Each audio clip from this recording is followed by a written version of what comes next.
All right, there we go. Sorry about that. There was a long start there because YouTube just would not recognize my connection. It worked fine yesterday. I don't know why today decided to be a thing. I had to stop and start the YouTube output 3 times before it finally connected. It's, you know, streamer woes, right? There's always something. Always something. All right, let's see. We're going to check out the Q&A from the third live stream because it didn't quite get to that yesterday. And not long after that, we'll be able to start preloading on Steam because tomorrow is Dune's Day. All right, in the meantime, let's see here. Let me make sure everything still looks like it's behaving. Looks like Twitch is behaving, Kick is behaving, YouTube is behaving. Good deal. Good deal. All right, let's see. There's our video. Let's go ahead and dial this volume down just a notch. Hey, how you doing, Glitch?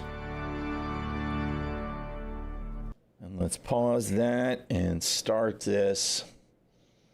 And we are back get into it. Q&A. And for the Q&A, we have Joel Let's here. move over and get out of the way already. Holding, for whatever reason, a Chris knife.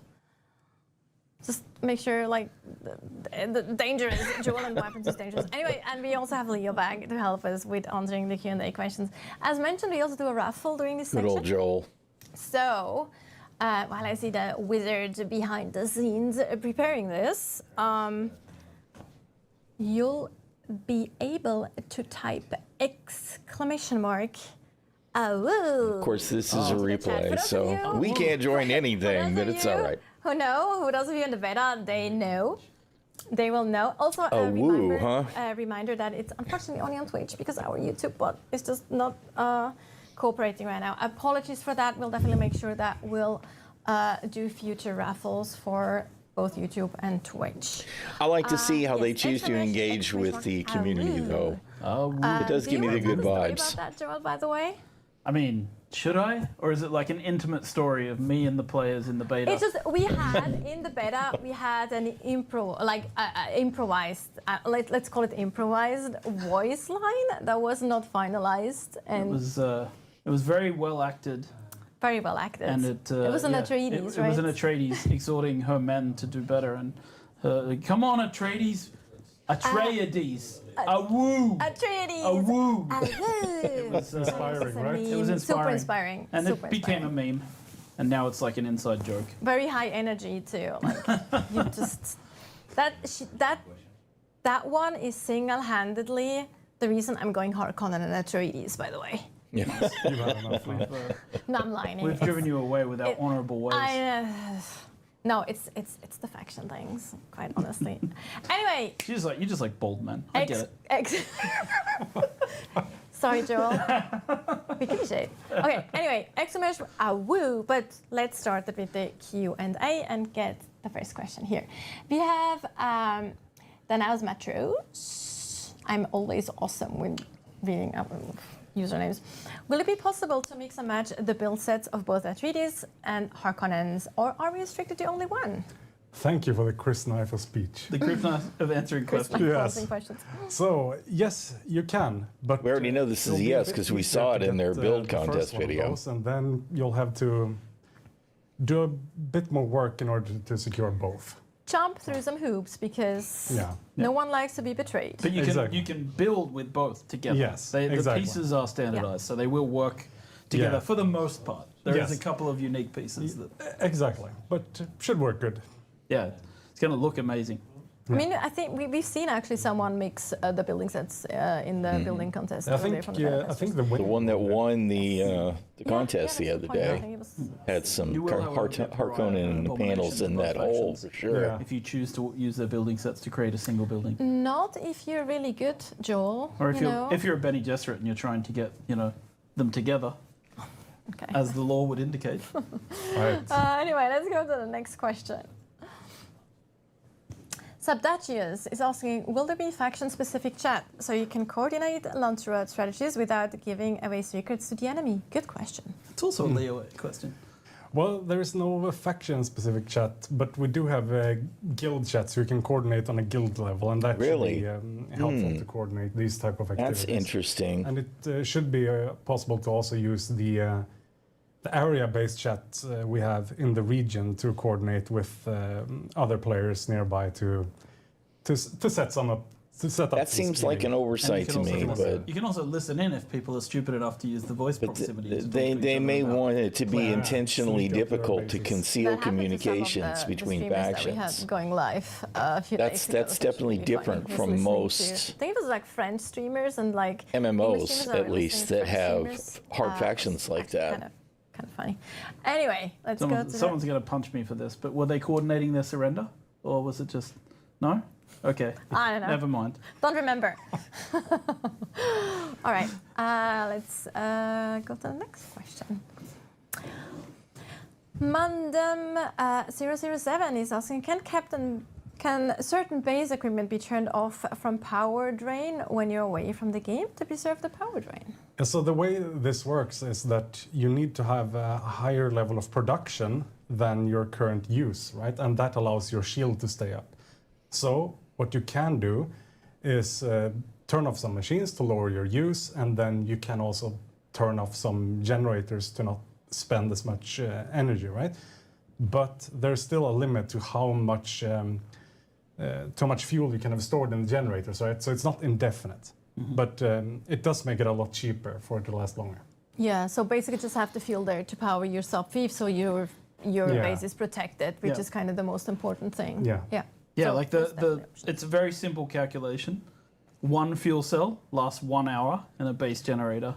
So it's very easy to have enough fuel to figure out how many hours you have left based on like how much fuel do you have. I think And- the sub-thief even tells you now as well. Yeah, like we- you see how there are much timers days. and everything. Yeah, for sure. Yeah, we the- saw but, that earlier. but you can turn off, like, it doesn't matter that much if you're not above the power usage of the generator. So if the generator makes 75 units of power and you're using 25, 30, 35, 40, whatever, and then you turn off all the things that are using up to 35 or 45, it won't change the rate at which the generator generates power. So it doesn't matter that much to turn them off. Yeah. It only matters to turn them off if you're starting to go above what the generator can handle, right? So Yeah. so but as Leo says, the base rate, one fuel cell per hour, and then you can stack up enough. I think it's 3 weeks of power right now. Yeah, or perhaps even longer with the biggest one. Yep. So it's quite a lot of power that you Yeah, can. I saw 21 so days never in the fear, we thought beta. about people who need to worth of go fuel away stored for a on few it. weeks or whatever and have holidays. Although and things I'm like that. actually Just right no holidays now, for like a half a year. listening to them talk about this, I'm actually wondering about circuits. Can you create a supply box in a circuit that's connected only to the power generators? But maybe you can't do that with power generators because they have their own internal mass storage in a way, right? So I'll have to pay attention to that when it goes live because I don't remember whether that's a thing. Maybe it's just not a thing. That would make sense because they do want to be able to create a situation where if you are going to be away forever, in essence, right? If you're going to be away for months, then they want your base to degrade. You'd have to log in and refresh to make sure that it doesn't break down, if that's your plan. And that's intentional, right? Because they want to free up game space from derelict structures over time. So it's probably just not a thing to use circuits on the power generators, at least not on the fuel input side. But I guess we'll see. Or so, basically. Just get a friend. Alpalox, thank you to for the check in follow. on I your base appreciate for it. you if you're going to be away for Exactly. too long. Yeah. Boris8489 is asking, would love to know what kind of system is in place to prevent making this always one-side winning. Sure. We didn't expect that question at all. Maybe. We have a couple of systems, one of which I'm definitely not going to talk about Nope. because I don't think I Nope. should. No. And because also then I know people will start trying to game it, and I really dislike it when people do that. So I'll It's not gonna talk be about that one. the little devil on your shoulder just telling you. "No, don't However, there is a new faction that we will add to the game sometime during post-launch, and that Which faction's I job hope we don't have to wait will too be long to for make it. sure that the Landsrad remains balanced, and there'll be a whole set of different mechanics coming into the game around that third faction. And that's all I'm going to say for now. But yeah, we'll see how it goes. It's not such a, I think, onerous task for people to be able to keep this fairly even if the population dips in a particular direction, right? If you end up with like, you know, a lot more Harkonnen, then you end up with a lot more Atreides on the same world. Shouldn't be the case, but if that happens, it's still completely possible for the Atreides to participate and make changes in the Landsraad. So it should work out. That's basically, but I'm not going to talk about the... Based on everything that they've said, they have plans for that, like even without the third faction. If you wind up with a hard imbalance, yeah, I can't wait. I'm so excited for tomorrow.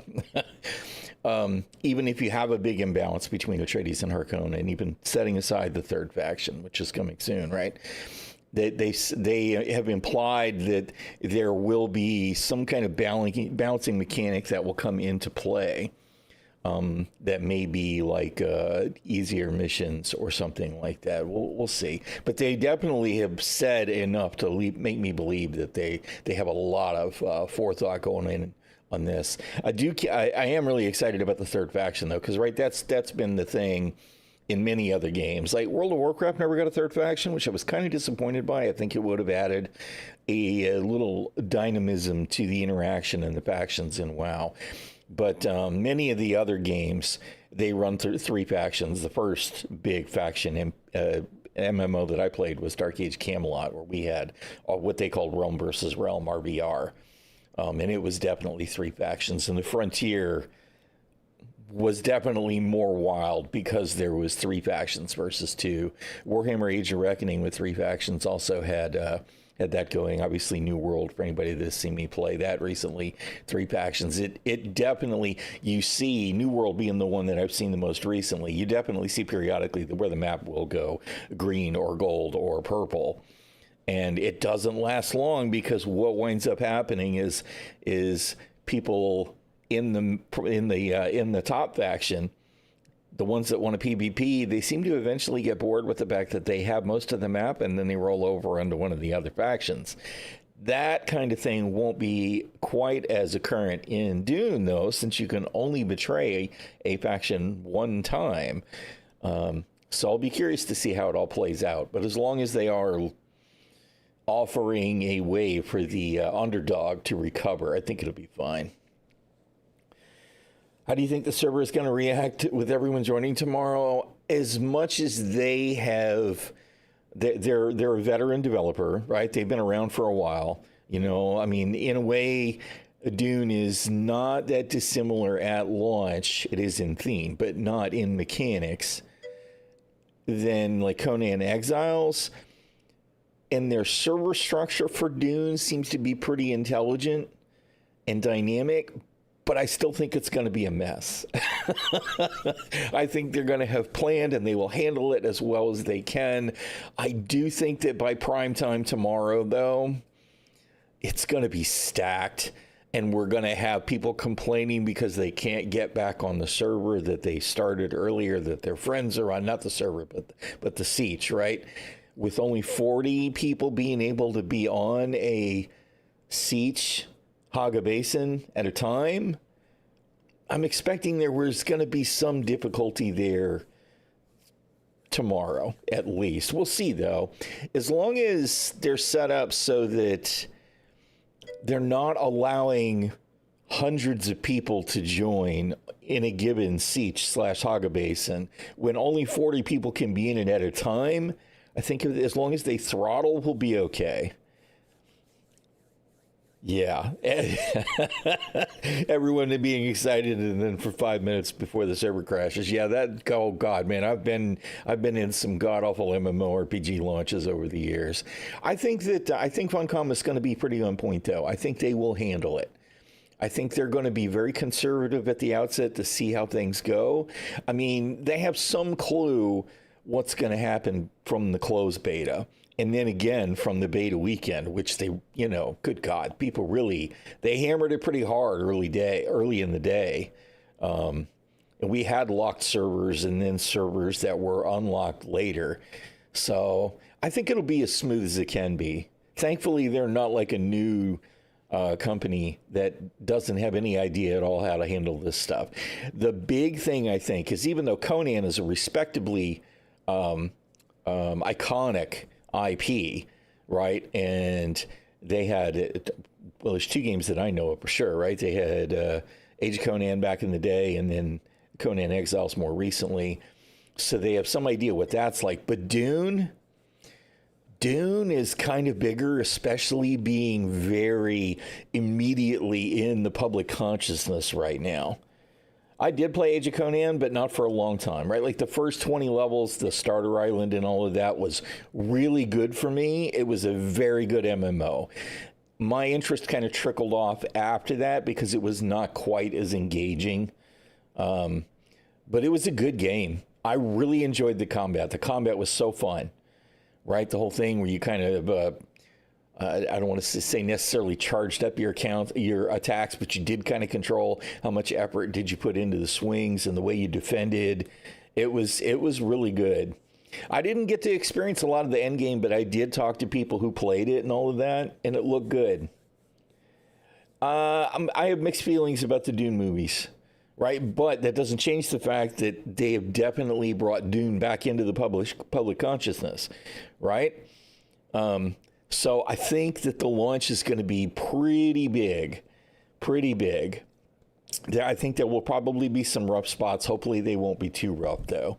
And hopefully they will learn enough from the head start, which is going to be significant, but you're going to have an even... I think probably even bigger boom. My guess would be there's more regular package purchases that have been made than deluxe, but we'll see. We'll see. As far as the Dune movies go, I really enjoyed the first one. The second one was a little bit less enjoyable to me, and I absolutely hated the character assassination perpetrated on Chani at the particularly towards the end of the second movie. It really made me mad as a book fan, but.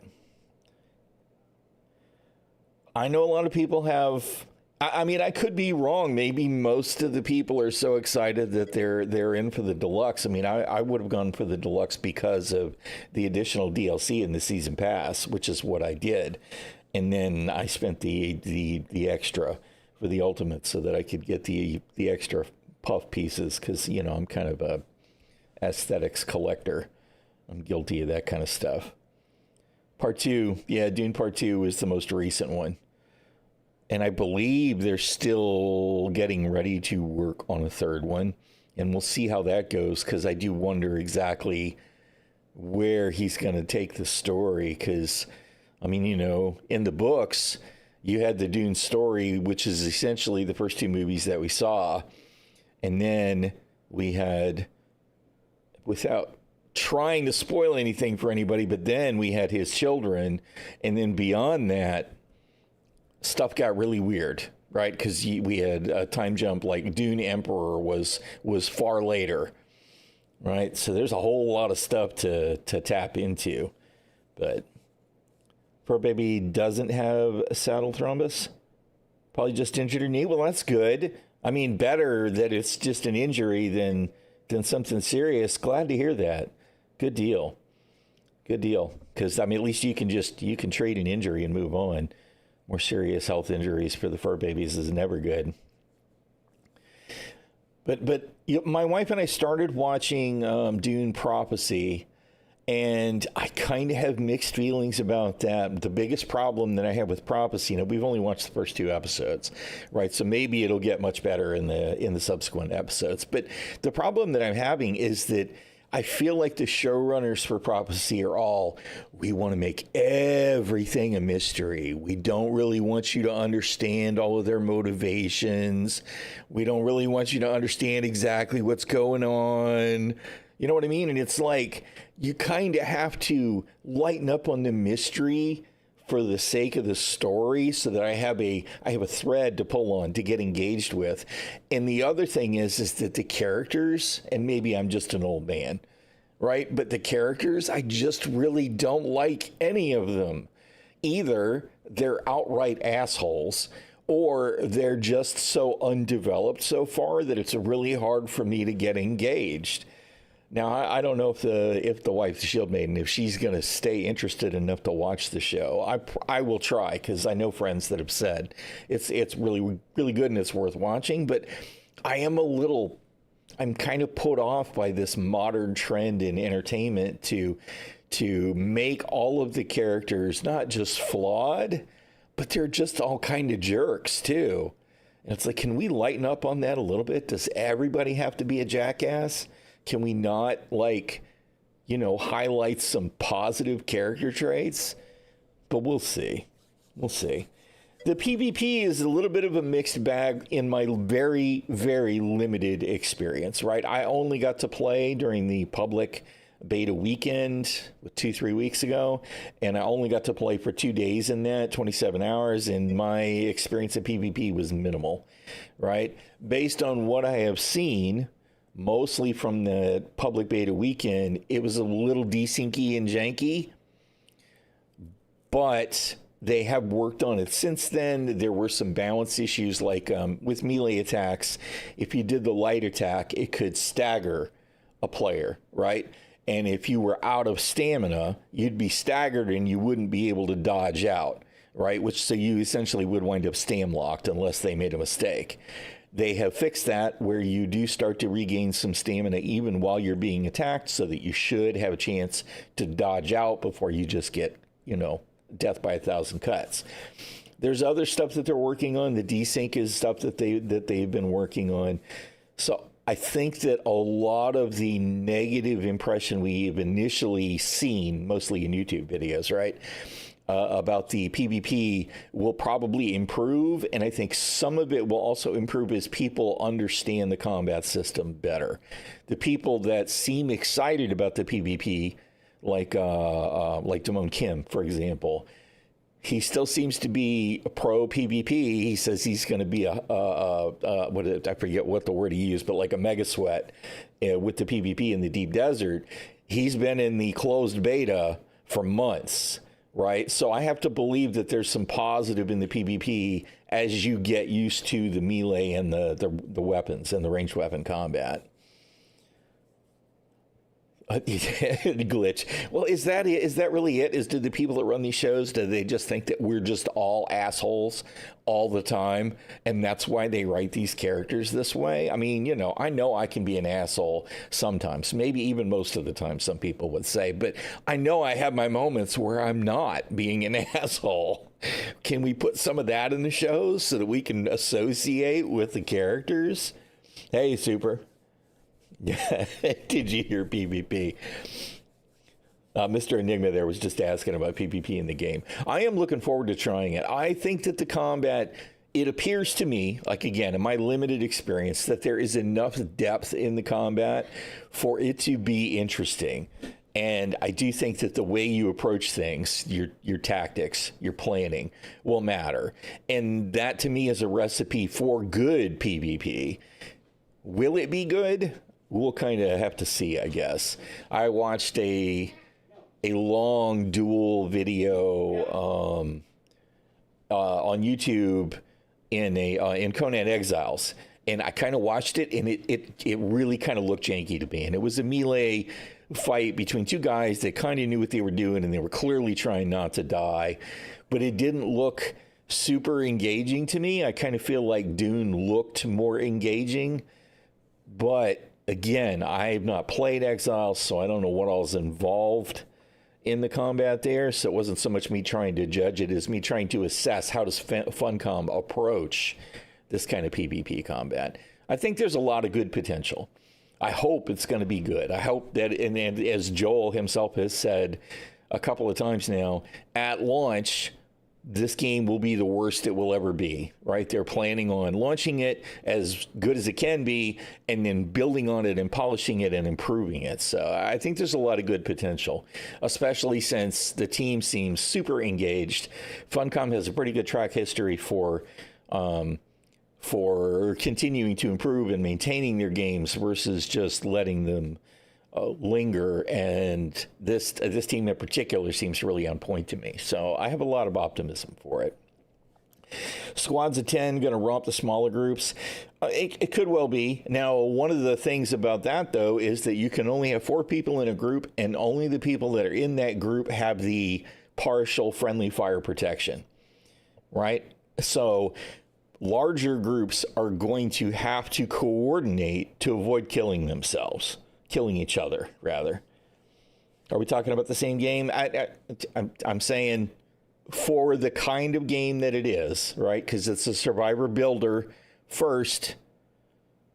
It's not a combat game first. It's a survival builder game first, right? Like, I mean, I would much rather have melee combat and even range combat like New World, because that to me is way more dynamic.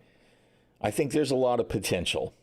I'm not saying it's as deep as an ocean, right? But I think that there's potential there for people to play in different ways, encounter each other, and there's a lot of, at least it looks to me, looking at, mostly just words, because I've only got to play for 2 days, right? There's enough passives and techniques and abilities to kind of offset each of the classes.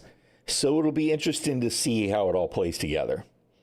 And I'm old and slow these days. I am not a bleeding edge PvPer. Hardcore PvPers may feel a little bit different, or even a lot different about a lot of this stuff. But I have enjoyed what I've experienced so far. You're surprised no one has typed a woo in chat with that up there. Yeah.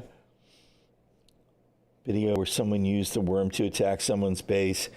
Yeah, well, the thing about that is why would you build on this sand, man? I'm not building anywhere near the worm. DA, rock, paper, scissors. If opponents have better gear, or more importantly, skill setup, he is OP versus you. I don't disagree. I mean, the disadvantage to you being able to customize your character, right? Not just your gear, but also your techniques and your abilities, is a strength and a weakness, because you can definitely equip abilities in particular that are going to be really good for one thing and absolutely terrible for another, where you will just get wrecked.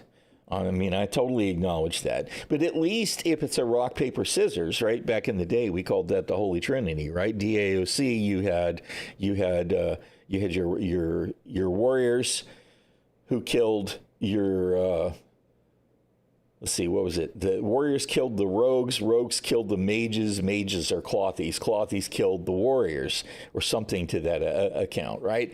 That's just, I think that can be the best way to try and balance something like this, unless you want to put rigid classes in, which I prefer not to see. So escape is definitely going to be a thing, but we'll just have to see how it goes, Haga Basin, can PvP happen anywhere? Right. Yes. You have the Deep Desert, which is the largest map. That is full PvP all the time. And that's not just, only somebody in your group is essentially protected at all from any friendly fire, right? People that are in your faction, even other people in your guild, can do damage to each other, right? That's the open desert. In the Haga Basin, which is the starter area and the mid-game area, right? The only places that are PvP are the shipwrecks, the static shipwrecks that are on the map. And the very first one of those isn't even PvP there, right? So it's very limited PvP in the PvE area. You're a sucker at escaping, key terrain, stealth, avoid trouble, best survival plan. Yeah. I mean, I do think that, there are absolutely going to be moments where you get into the PvP, where I will get into the PvP and just be, wow, I just got absolutely annihilated, right? Because there's going to be people that are going to be good with the tricks of the trade, and some that aren't.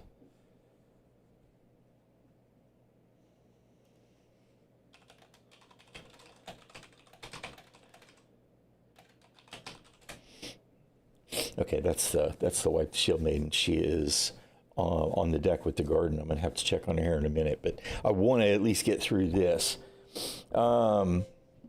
like I said, we'll see how it goes. I don't have enough information and enough playtime. Like I said, I played 27 hours over 2 days in the beta weekend, and that's it. That's I've been trying to backfill my knowledge, watching people's videos, listening to the attitudes of some of the people that are more PvP and more PvE, to kind of gauge where I think I'm going to fit in. Like I said, these days I feel old and slow.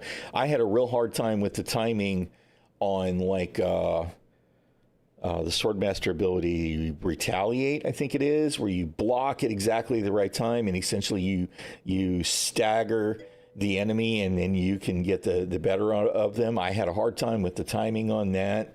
But some of that latency was a little hit and miss for me during the first couple of hours that I played as well. So we'll absolutely have to see how it goes. I mean, the deep desert it's going to be well suited, hopefully, to ambush or turtling if need be, if you don't want to be engaged, because it's big. I mean, it's 81 map tiles. It's pretty darn big. So we'll have to see how it goes. I'm very excited about the game, if that's not clear. I'm just a ramble. The other thing related to the PvP, can it happen anywhere, which we pretty much covered, is a lot of people ask, can you raid bases? The answer to that is yes, but only in the deep desert, in the PvP area of the deep desert.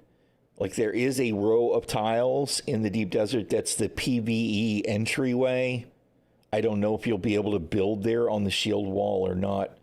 I don't know if that's actually been addressed. To be honest, I have not paid enough attention to that because I plan on building in the Haga Basin where I know my shit will be safe, and then I'll build a forward base somewheres in the deep desert if that's what I'm going to do for gathering and whatnot.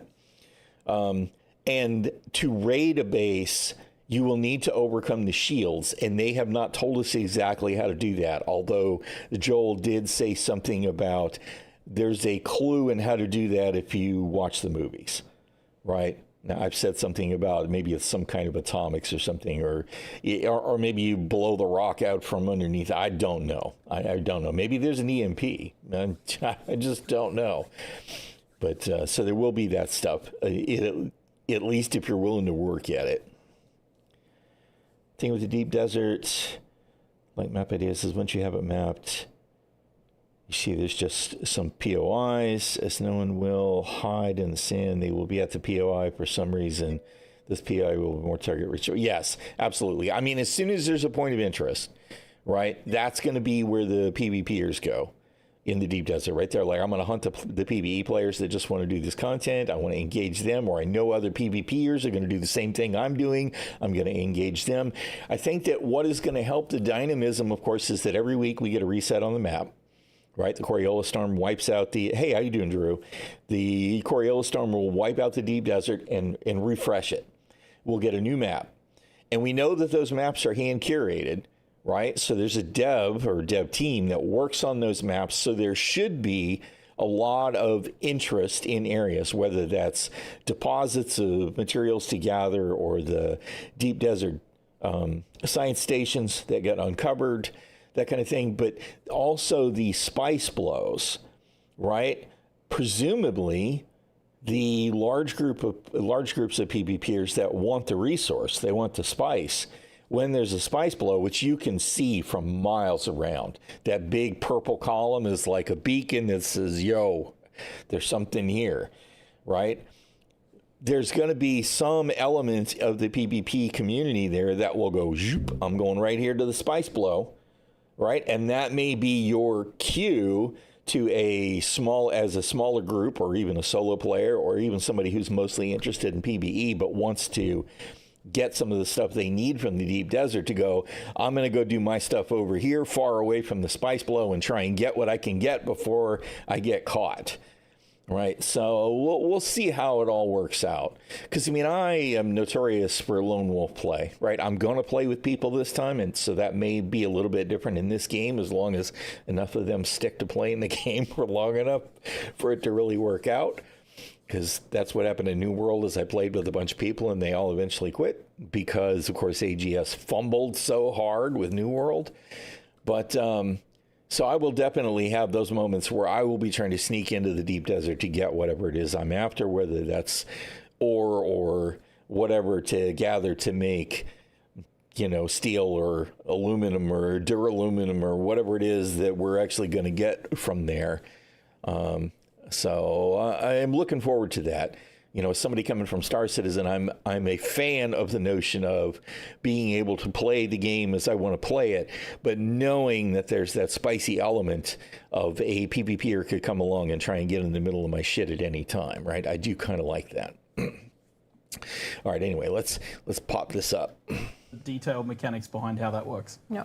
We can ask YouTube comments to comment below what they think, what kind of action we're introducing next. That'd be cool. Yeah, let's do that. Just comment on what you think or what you want us to add. Doesn't mean we can add it, but it's still interesting to hear what your thoughts are. Blind shooter. I expect that the third faction will be some kind of scavenger faction. However, I would really love for it to be the Fremen. That said, in our alternate timeline, every indication is so far, most of the Fremen are dead.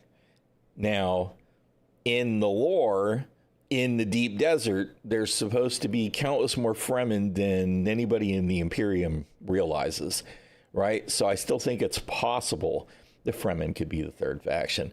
That said, I kind of think that bringing the Fremen in as a third faction might demolish the overall faction balance, because while there are pro Atreides and pro Harkonnen players, I have a feeling there are even more, maybe more in the casuals, which might help the balance. If that's the case, that are excited about the notion of following in Paul Muad'Dib's or Al Gaib, depending on which movie or story you're looking at, his footprints to be part of the Fremen jihad in the universe. So I guess we'll see how it plays out. It could be one of the other houses, but I don't think it's going to be one of the houses, because I don't think they want to give that kind of importance to another house in the Imperium. So yeah, I'm thinking probably some kind of scavenger faction, but I guess we'll see. Blind shooter zombies. What a fantastic username. How often do you have to pay tax?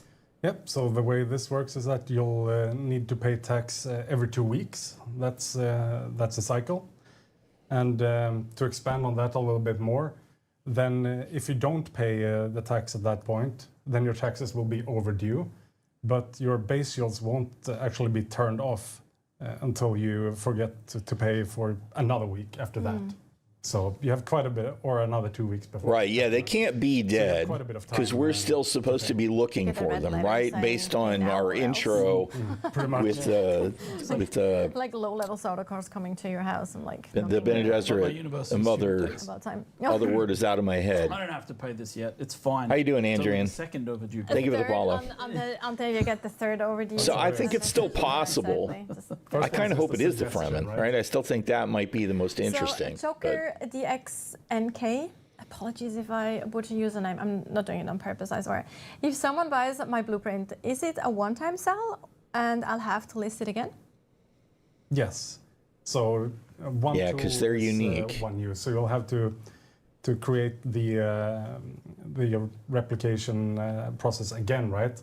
And then you'll be able to sell it. So this way we ensure that once you've sold your design, it's not out there forever. So you can continuously supply it. Yeah, it's a consumable, essentially, right? So you sell the blueprint. We're talking about base blueprints, I'm assuming, rather than schematics. I think so right? too. Yeah. So if you sell your base blueprint, people can consume it once. Yeah.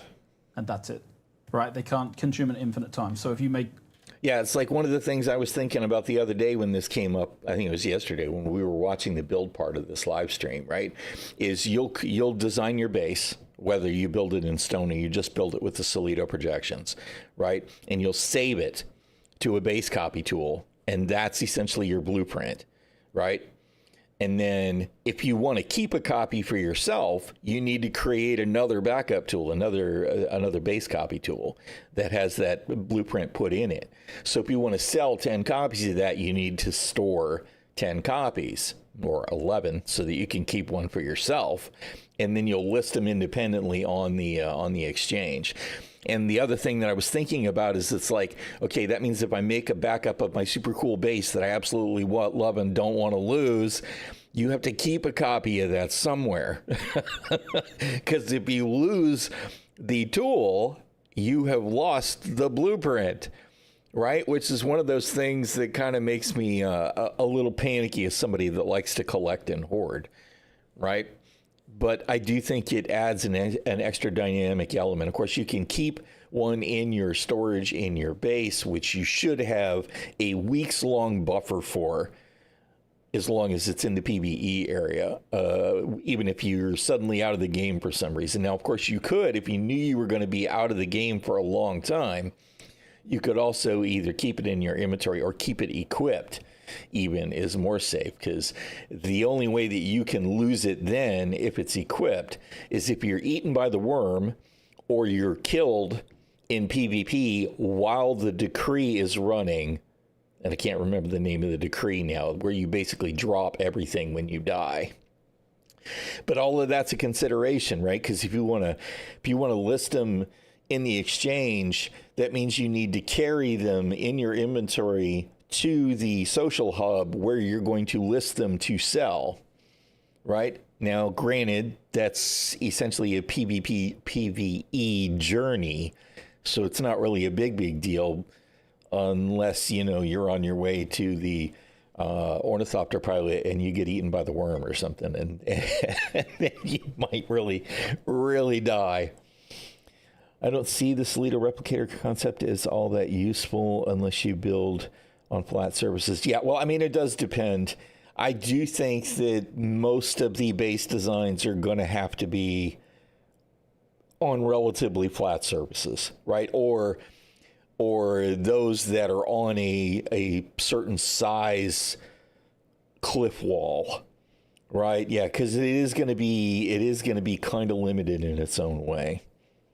So we'll see. I think there'll be some cool bases that we'll see that people will be all right. I'll take that as a quick setup for my my folks in the deep desert, that kind of thing. But we'll see. I think that there's potential, but the coolest bases for me aesthetically are going to be the ones that are integrated into the terrain. And while I'm sure there are some duplicates of certain columns and all that kind of stuff in the game world, it's going to be more difficult to find a place to get it to fit just right, because support is a thing, right? You can't just build these free floating pieces. There have to be columns that support it.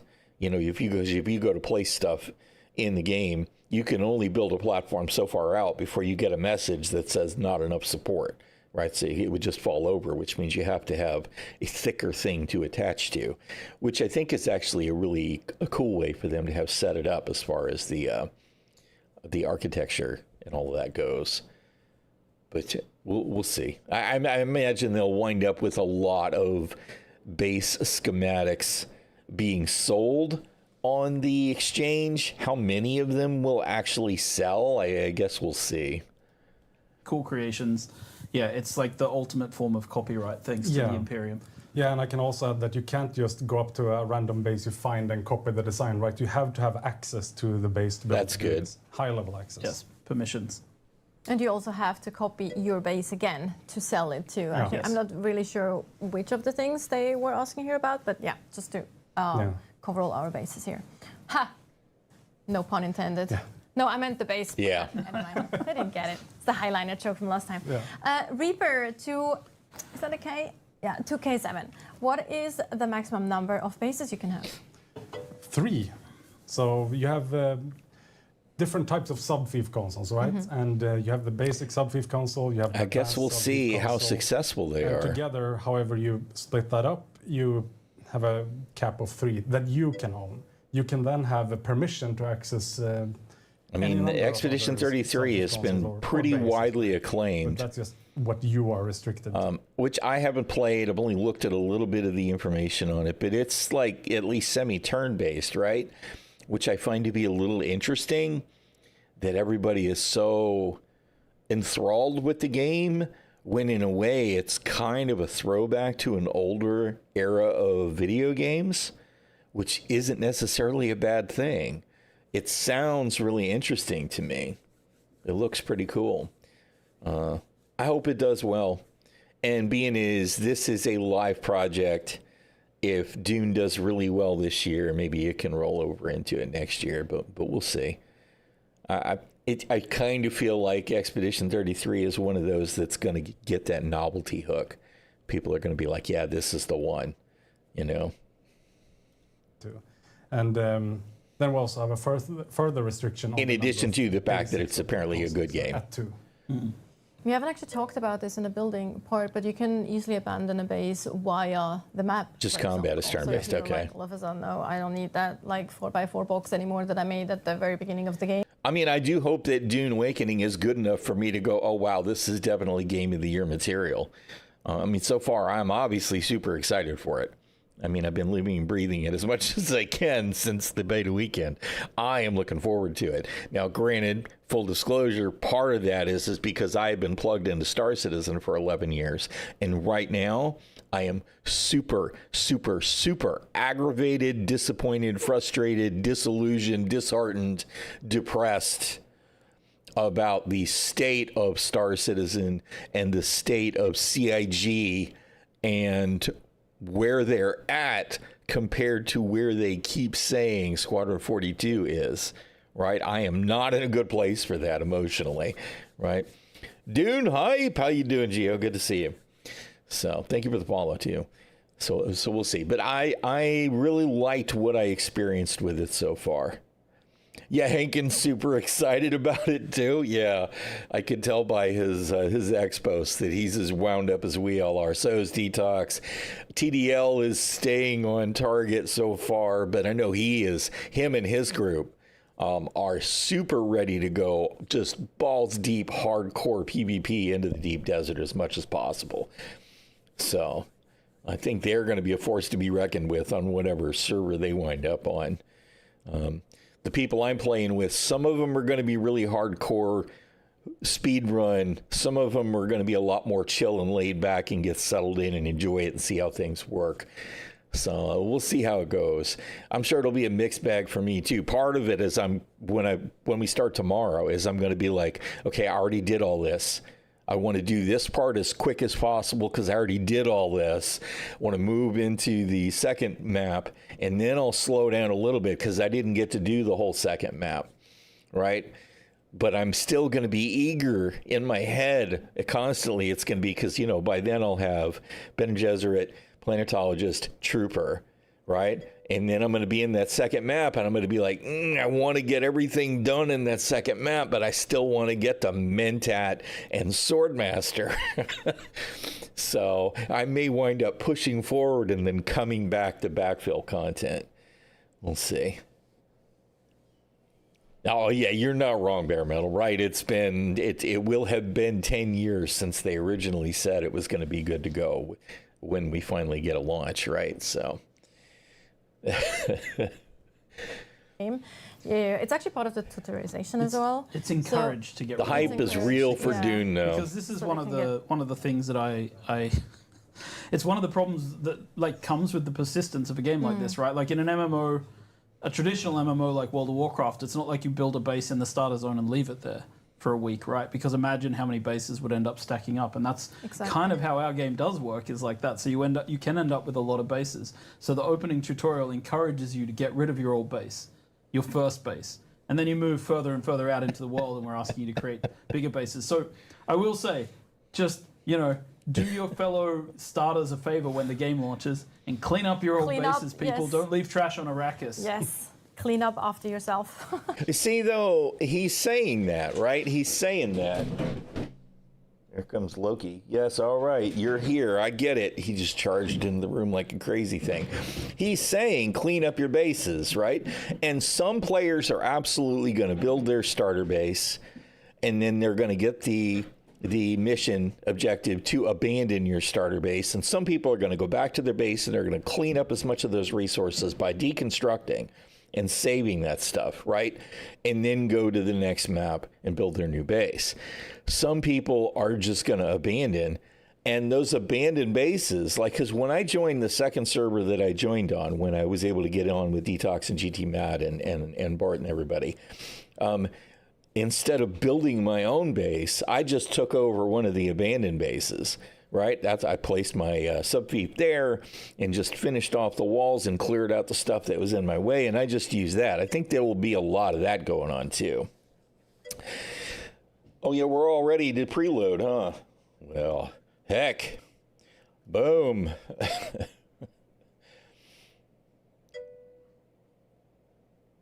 don't need a, well, no, that's fine, start menu, because that is what I've been doing lately. All right. Y'all let me know if this stream gets chunky. I know I shouldn't have a problem downloading. It's upload that's usually my thing. There we go. Oh, woo! That's them, not me. This is a replay, so. But it is funny to see the woo. Orca Bear Prime, thank you very much for letting me know that you were preloading, because I lost track of time already. I knew it was going to be shortly after this if I wasn't too sidetracked, and I am sidetracked. Yeah, so because I mean, it really worked out for me because I didn't need nearly as much resources. The base that I took over was a little bit beat up and didn't have whole walls on the ground floor, but it had extra walls up above. So the first thing I did was I jumped up there and I tore all that down, and then I finished building walls and a door and all of that in the one I took over. Thank you for the follow. It's Burks and Tristan. I appreciate it. Oh, Shield Maiden says it's sprinkling outside. We knew we were going to get rain today. But yeah, so I mean, keep that in mind while you're getting ready to start it. Because I mean, the thing is that for anybody that doesn't know, minor spoiler,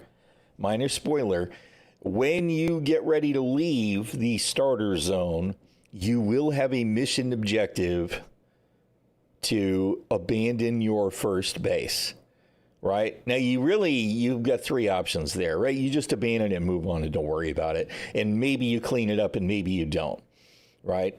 But some people will want to carry those resources to their next build site.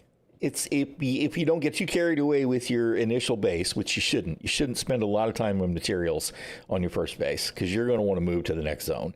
And that's going to be relatively early on. Right? The crap. I lost my train of thought where I said you really had three choices there, but I do think that taking over a base is going to save you some resources. Of course, depends on where you get your start. If you're one of the first people hopping in the game, there won't be a lot of abandoned bases to take over. But crap, the post-stroke brain is real. Oh, no, this is the number 3 live stream from a couple of weeks ago. This one was from about a month ago on May 1st. Right, this is the last one that I hadn't watched. We're just trying to live in the moment until tomorrow, right? Thank you for the follow, Orca Bear Prime. Man, what was I going to say? I had a stroke about 2 years ago, and mostly I'm lucky to have minimized the overall impact from it. But I really did have a thought there that I was going to share, and I lost it. Totally lost it. Oh, I'm live. Yes, I'm live down here. Hello. But, shoot. Anyway, definitely don't get too lost into your first base because you're going to have to abandon it. Oh, what I was going to say is that if you do want to stay in the starter area for some reason, you can actually build your base, right? And then you have to abandon your base. If you just stay at your base and click on the map and abandon the base, you will get progress for that mission objective, and then you just build a subfeep again. And claim it back, right? So you could keep your old base if you really wanted to. However, I don't think they want you to, because I do think that they want everybody to cycle out of the starter area and get out of the way. But that's definitely a thing. See, on Steam, there's been a Dune release every year. I don't think so. I don't think any of them are actually connected. You're really thinking about buying the game today? Well, I mean, I will say, depending on what kind of game you like, right? It's primarily a builder and survival game, right? In those aspects of it that I experienced for only about 27 hours, I'm not a closed beta participant, right? So I've not gotten to play it for months. I've gotten exactly 27 hours of gameplay from a couple of weeks ago. I enjoyed the hell out of it. And I am not one that has played a lot of the builder survival games, right? So for whatever that's worth, I think that side of it is really nice. The PvE combat, especially the gunplay, is pretty enjoyable. There's a little bit of weirdness with the melee in the closed beta. I mean, I'm sorry, in the open beta weekend that we got to play, but there was a little desyncy stuff going on, and I know they have polished all of that since then. Other content creators who are in the closed beta have implied that they've actually worked on smoothing some of that stuff out. So we'll only really get to see for sure after tomorrow, but I think it's going to be pretty good. It is open, right? The way the server structure is set up is you will have what they call a world, right? Which is what a lot of games would call a shard or a game server. And in that world, they'll have one big giant deep desert, which is mostly PvP, right? Or it's mostly free for all, open to PvP. Obviously, you can do content in there, and if you don't bump into other players, you can do that content. The rest of the map, and there's one social hub of Airkeen and one social hub for Harco Village. Those are going to be everybody on the world shares those locations, right? Beneath that is the Haga Basin, which is essentially the low to mid game stuff. And that is layered, where you can only have 40 players in those maps at any one time. They've not been entirely transparent about how many total people can be in those sietches. Like maybe you can pick, maybe 100 people can pick that siege, because it'll be world and then siege in the server list, right? And there'll be a stack of sieges in the world. But only 40 of them can be online at a time. So there's that. The deep desert can have 300 people in it at one time overall. And then each map tile in the deep desert, of which there are a total of 81. There's 9 big grids, and then there's 9 in each one of those that are small. And to be honest, I'm not 100% clear on whether it's the large 9x9 or the one single in the 81 square grid can have 100 people in it, and that's it. So it's semi-MMO, right? Had a really fun time in the large-scale beta. Had only 20 hours. Yeah, it kept me hooked too, man. I was like, I did not want to stop playing. I was same for me, Burks. It was just, wow, this is, I love it. I love it. Melee combat is different to Assassin's Creed or similar games. Bit of a learning curve. Yeah, I mean, part of the thing is that it's not a single-player game, right? Single-player games tend to have a more polished,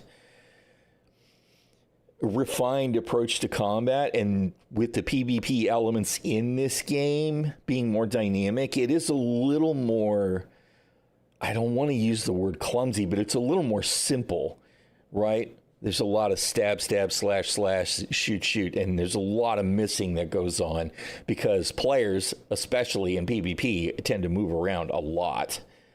But there is a learning curve. You know, you need to figure out your timing on your defensive, the block and the parry type moves.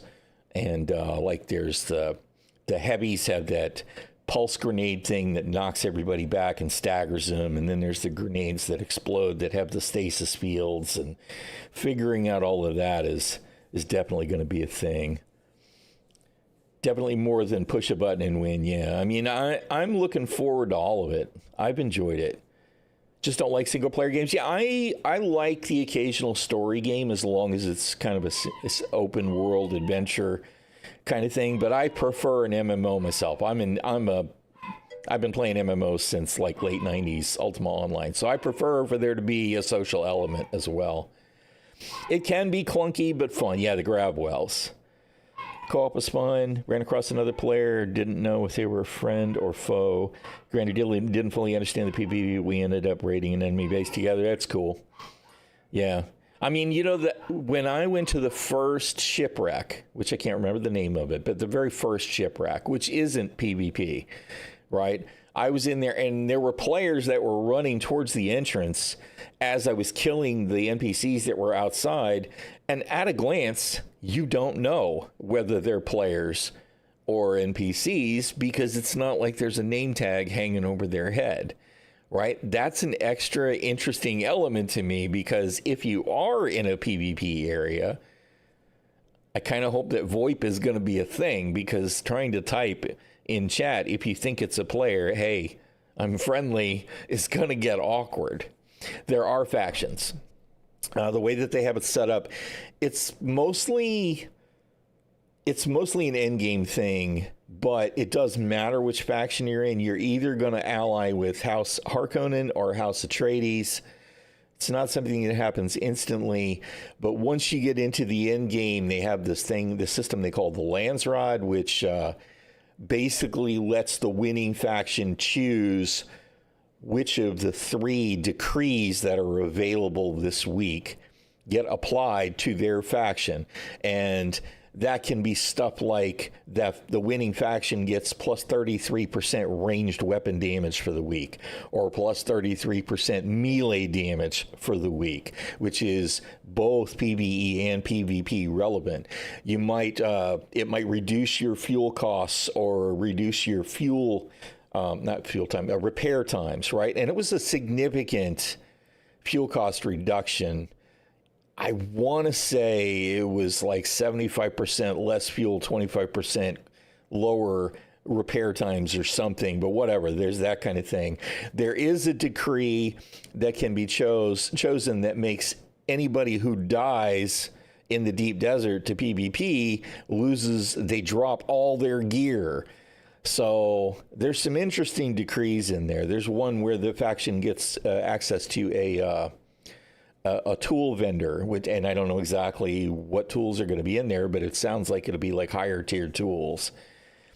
So it's definitely there as far as the faction thing goes. Now, as Joel will probably say again before the end of this video, they are adding another faction soon after launch. So there will be 3 factions, and that's supposed to help in case there's a faction that's extra heavy, right? Like we have Harkonnen and Atreides, and let's just pretend it's the Fremen, because I would love for it to be the Fremen.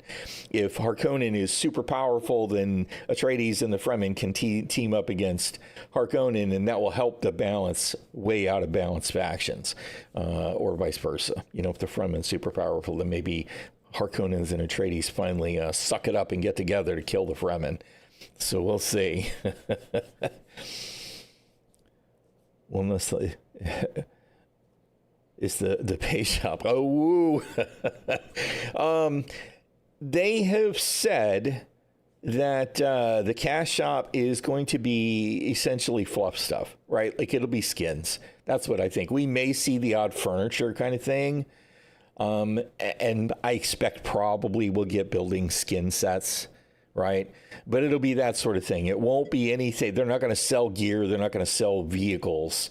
It'll be probably swatches, which is the paint color, the skin colors for armor and weapons, or for your vehicles, maybe different geometric shapes, right? Like we know there's an Atreides style ornithopter and a Chom style and a Harkonnen style. So that'll be what the cash shop is about. It'll be all the fluff stuff. Character creator and have your import ready to go? Yes, I do. Although I keep going back to it and going, do I really want to do this? And then a lot of times I wind up going back to the same thing. But yeah, so yeah, and the dagger code. Yeah, the frame blade. I'll definitely grab that too. Yes, and they did say Twitch drops, and they actually showed some of them. There will be Twitch drops that will be. It was some. I think it was Chom stuff. There were these really interesting, window kind of things. So yeah, I'm glad they're doing Twitch drops because I think that'll be really good for helping to engage the community as the launch happens. I wonder if we're going to get those tomorrow. I wouldn't at all be surprised if we did get them tomorrow, although they might wait until the 10th. to start Twitch drops, but it's got to be coming soon, I believe, because it's all about the hype, right? They want everybody to hop in and play. Yeah, no, for what is this, a 20-minute video? I've definitely spent a ton of time watching it. I appreciate everybody dropping in and hanging out, man. I am so excited about this game. I really am. I cannot wait for launch tomorrow. All right. Yep. Mandem007, again, with a question. Will be a party of backstab? No. Good question. Yeah, there's no minimum requirement there, so that works fine. Yes, and it enables you to be part of the Landstra if you want to do that as a single player. And then there's upper cap as well at 32. Yeah. See, that's one of the things I'm really curious about, right? The Lands Red bingo card, right? It's a 5x5 grid. And you essentially have to earn 70,000 points for each checkbox to claim it for your faction. And I kind of wonder how hard is it for a single player to earn a significant number of points? Like how much work do I have to put in to get 10,000 points to help flip or block a cube? You know, and that also makes me wonder, I guess if you have not allied to a faction, that you don't get to do any of the Lands Red stuff. That makes sense, but I hadn't really thought about that.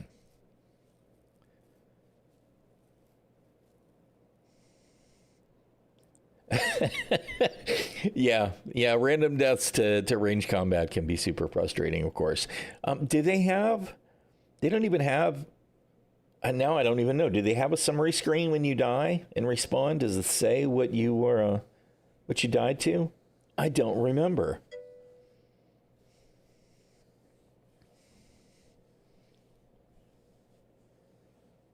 Yeah, I'm really kind of aggravated with the whole GPU market for like a couple of years now. It's really, really bad. You hope they decide to flip the switch a little earlier. Yeah, it would be nice. Would be nice. How about now? I'm ready to go now. But yeah, they can be very small as well. Yeah. Lenoli. I am sorry, the screen is kind of so weirdly angled for me. Lona Lionheart. Lona Lionheart. Oh, Lona Lionheart. Lone Lionheart. If I'm building vertically on a cliffside, will the cliff work as a wall and keep sandstorm damage out, or I need to add another wall along the cliff to close off the structure?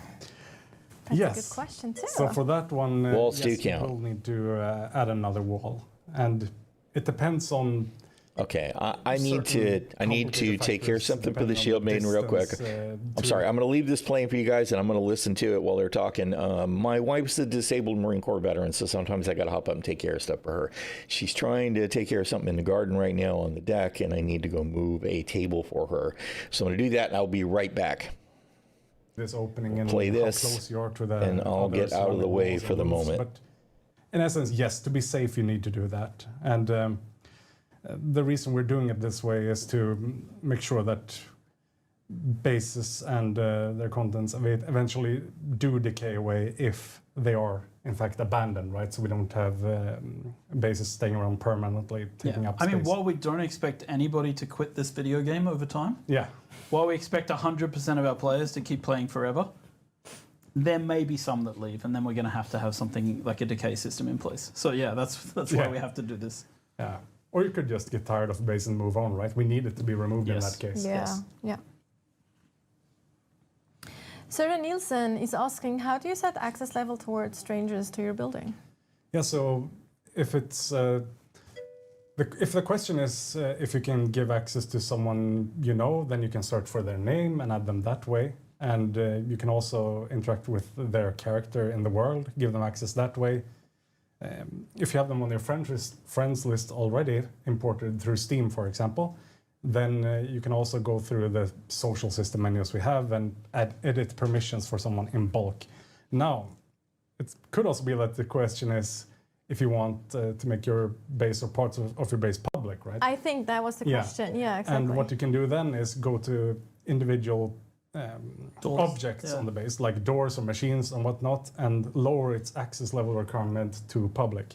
and then anyone will be able to access it. And we've seen some really cool examples of this in the beta, where people, for example, put out a little bit of a drink of water So nice. for other players, or a little piece of shade, or somewhere for them to shelter for the sandstorms, and they make a little area of their base. It's just a little bit Super public, nice. so people passing by have somewhere to stay. Like It's a very little- nice. Yeah. design. A that's water station with like different water consistor, like where people can get water and stuff. So super nice. We saw the public toilet earlier as well, right? That could be a good one. That is true. Yes. Generous to strangers. Yeah. Empty your still suits. Michael is asking, can you move the whole base, or you need to build it all over again? You can copy the design to a Solido replicator, right? And then you don't have to come up with something new on the new location, but yeah, you do need to build it again at the new location and carry whatever items you want at that place manually. But to help you with that, you have vehicles as well, right? And vehicles can have quite sizable storage. So that makes the process a whole lot less inconvenient. And Yeah, also and we're quick very- deploys, right? Which is super nice with vehicles specifically. Yeah, the quick. Yeah, and we're also very generous with the building costs in this game. We're not. Yes. We're not. We like when people make cool buildings, so we're not trying to make it a super grindy, like, oh, you have to spend 20 hours getting enough materials just to build the base, right? It's actually returned. relatively fast compared to the standards of the genre. Yeah. I fully agree. I was actually Hey, just Elise, how you I was doing? going to comment on that, because what I generally do is I don't care about granite, for example, or the You finally base, broke in. You're or at least watching the material films. for the base.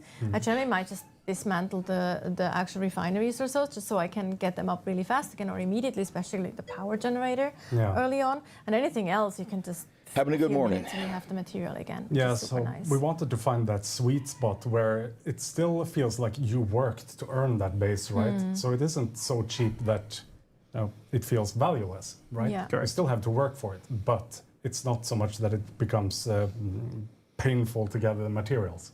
So I think we've found that sweet spot. You don't spend hours refining just to make a single wall. Yeah, exactly. Also, I feel like if you have one of those huge bases that we've seen, then you're basically established yourself, and you're most likely not going to move next week again, right? So there's that as well. Thank you very much for saying that. I will carry it over to her. right, She is definitely my hero.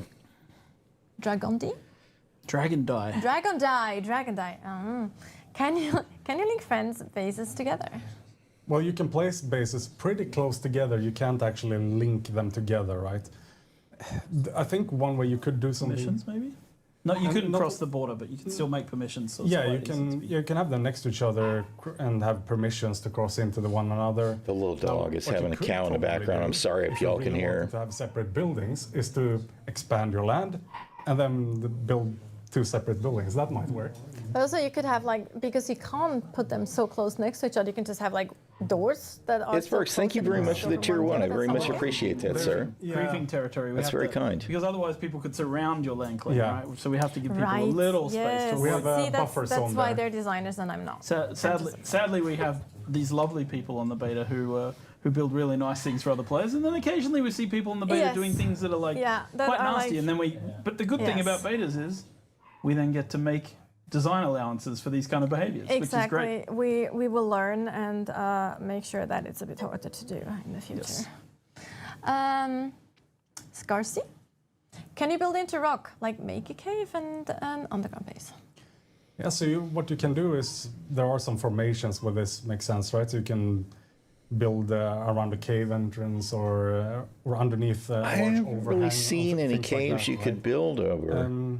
I hope there You are also some. have quite a lot of allowance for building so that your walls stick into rock and things like that, right? So But yeah, we works quite don't well. allow you, like most of the cave space. I think that if you have the opportunity, probably watching the movies before reading the books is the way to go, because the books are definitely deeper. Abear has his flavor of writing, right? And some people are really going to enjoy it. Some people are going to be a little less, because it is a little dated compared to modern fiction, right? And I said Abear, I should say Herbert. But I think that the story is way better in the books, and you will notice distinct differences between the book and the movie. right? And as somebody who read the books, granted, it's been a while since I read them. But the thing that I am most disappointed about in the second movie in particular, although it did start in the first movie, is character attitudes. I did not like Chani in the movie, but that's because I read the book. I like Chani from the books much more than I like Chani from the movies, from the most recent movies. It aggravates me. But if you haven't read the books, you won't have that reaction. You'll have whatever reaction just from what you see on screen. And then if you watch the movie, you may read the books and go, well, that's odd. This character has a completely different attitude and all of that. So I do think it's worth reading the books if you decide you really enjoyed the movies, though. But girl power, well, I mean, you know, everybody's got their opinion on it, and I'm not saying anybody's wrong. But for me, I feel like what they did with Chani, while it did make her personality stronger, it didn't make her a deeper character. It made her a much more shallow character. I preferred the relationship in the books, right? Because Chani, she, like, just isn't, you know what? I shouldn't say anything else because I don't want to spoil anything for the people that are watching the movies and reading the books now, right? So I'll shut up. But I feel like that Chani had more depth and was actually a stronger character, even if she didn't necessarily have a stronger voice in the books than in the movie. So I won't ruin that for anybody, because I know that there are actually a lot of people that are coming in from the game that haven't read or watched, and I don't want to spoil for them. So, but I enjoyed all of it. I actually think if you were a book fan and you wanted to see visual media, that the old sci-fi miniseries, there was a Dune miniseries and a Children of Dune miniseries. Those were way more loyal to the original story. Although, you know, the visuals are obviously a sign of the times. Some of it was really good and some of it was not. Like, I did not like the navigators in the sci-fi adaptation. Not that they were a major presence, but I liked it. It was definitely different. The David Lynch movie was definitely a reinterpretation of the books, and quite often I find those irritating. Rings of Power, Wheel of Time on Amazon. Hate them. Visually, they're fine.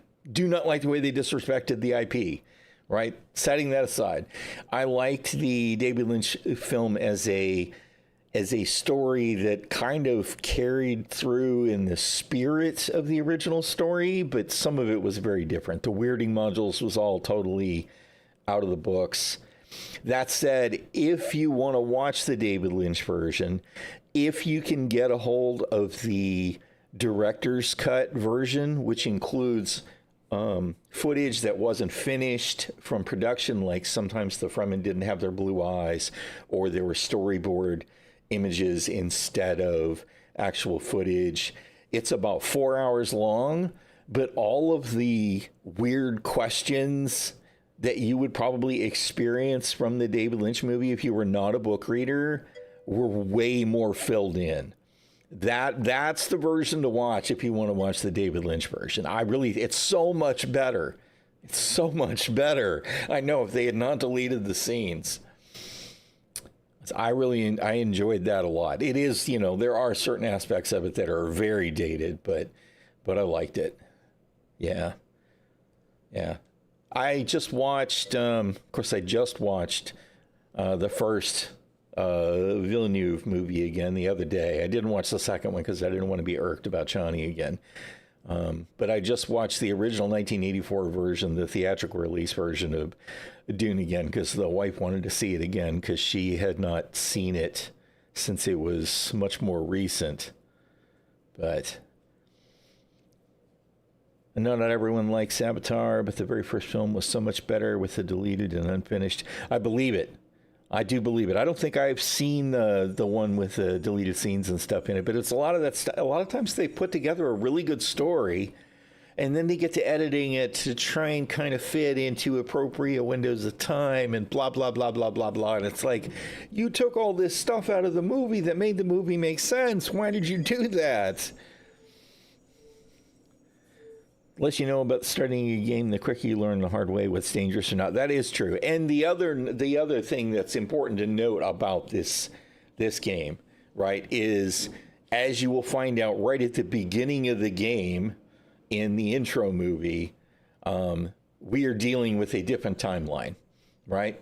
I don't know for sure if it's 100% clear after you do the whole story or not. We don't know whether this is actually just an alternate timeline or if this is just one of Paul's spice visions that we're in. This is like a probable future that he saw as being the Kwisatz Haderach. Right? But either way, it's interesting, and I'm glad that they did it the way that they did it, because they're definitely freeing us up, giving players much more agency, rather than just standing in the shadow of Paul. So, yeah. You really don't view them the same way anymore. It is, yeah, they're not just this monster roaming the desert. Everything's connected. It's pretty cool. Worm is just cute, not dangerous at all. Sun, that's a different beast. Yeah, you're not wrong. Yeah, Dune is harsh. You know, I will say this, that the one kind of negative reaction that I have about the game lore is they talk about how the Sardaukar came in and just wiped out the Fremen, right? Now, part of the reason that didn't happen in the book is because the Fremen, without spoiling, let's just say that they get an extra boost from the stuff that happens in the story. So the Fremen are even more badass in the story where Paul is in it, right, than they are in this game world. So that's my headcanon, right, is that's why the Fremen were wiped out, at least in the local desert. Like I said, we've already, I think, established that since we're supposed to be looking for them, there must still be Fremen on Arrakis. Sun, dangerous? Did they come to Australia for study? Dune Sun is kind of OP versus, yeah. Well, I mean, it's like maybe Dune doesn't have a post-stroke brain is real. Maybe it doesn't have an ozone layer or the like, right? It definitely has less protection. You get cooked in the sun. And of course, all of that could well be a connection to the spice as well. You know, to maybe that there's the spice being all up in the atmosphere focuses or whatever, some particular wavelength of the radiation that makes it worse, but it's definitely harsh. Or all players must unite and form. Yeah, I mean, they could do that with the Fremen. I mean, it could just be that the Fremen are just backstory, right? We already know from what we got to play in the beta test weekend, right, that we do get to see some remnants of recent Fremen history, right? That's one of the things I'm really looking forward to, is diving into that story again. So I guess we'll see. Vibes, I'm assuming that's how you say your name. If not, please feel free to correct me. Thank you very much for the follow. I appreciate it. I haven't missed anybody else, right? Okay. All right. Let's see. We're almost to the end of this video.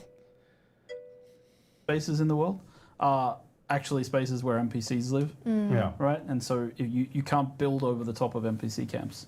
Yeah, there are very points few of where it's actually caves that you can do that. Yes. So. But you can build like under rock structures and things to make, You can't actually dig into the terrain to do it. No. Igor Litvinovic is asking, is there a solution for gamers who go on vacation and don't want to lose their entire base? Oh, I see.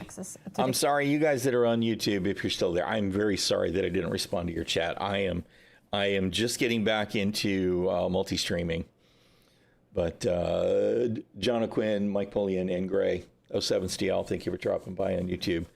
We are downloading. We are downloading. For anybody that doesn't know that is waiting on it, we have apparently finished downloading. Your preloading for Dune Awakening started about 45 minutes ago. So get your preload on if you can.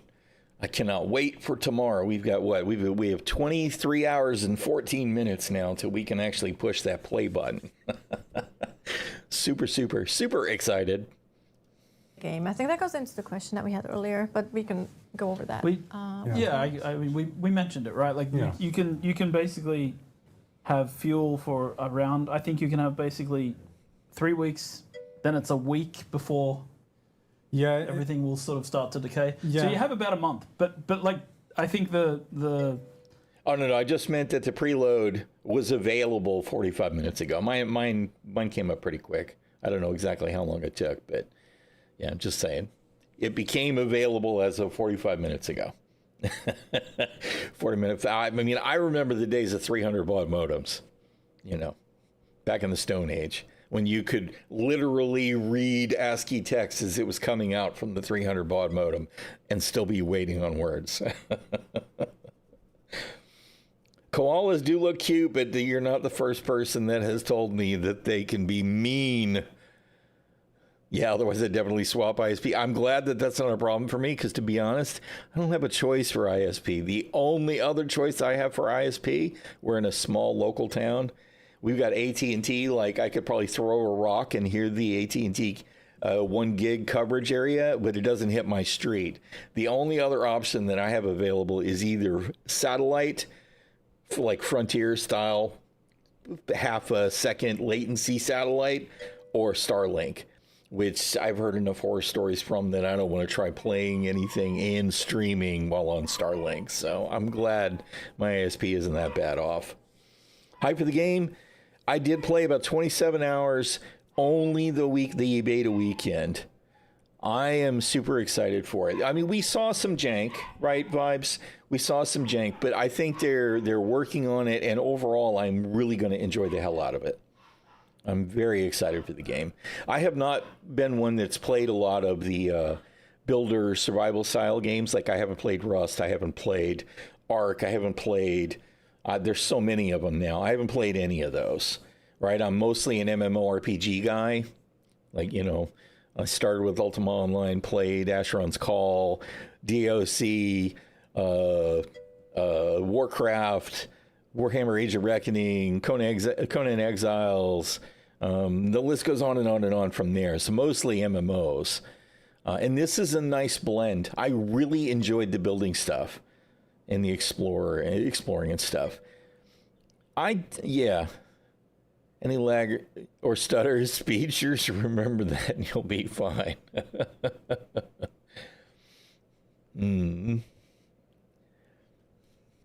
That's about the limit we can do. Yeah. Right? Because with taxation as well, it's around a month. Yes. The thing is, I don't think people should expect more because we can't. Yeah, really no, they shouldn't expect people more. Are going to be keeping playing the game. If I mean, a month is long enough. But what? And I mean, let's be honest. Even if you just have one friend who's going to be more active in the game than you, right? They should be able to. You can give them permissions to refuel your generators, right? I'm guessing they can't pay your taxes for you, so you have to do that. I think a month is plenty of time, because obviously the way that they're looking is that if you abandon your base, it needs to go away, right, or be claimed, right? Because if the subfief terminal pops and goes away, somebody else can put a subfief down there and claim the base. You just got 5 gig fiber from AT&T? Yeah, I wish. My ISP is a small local ISP that the first 2 years that we lived here, it was just awful with periodic outages. They usually weren't very long, but I'd go for days at a time where I really couldn't connect reliably, not for streaming. It was a nightmare. They did finally upgrade the entire area, but I'm only on 500 gigabits. We don't have 1 gig here, not yet.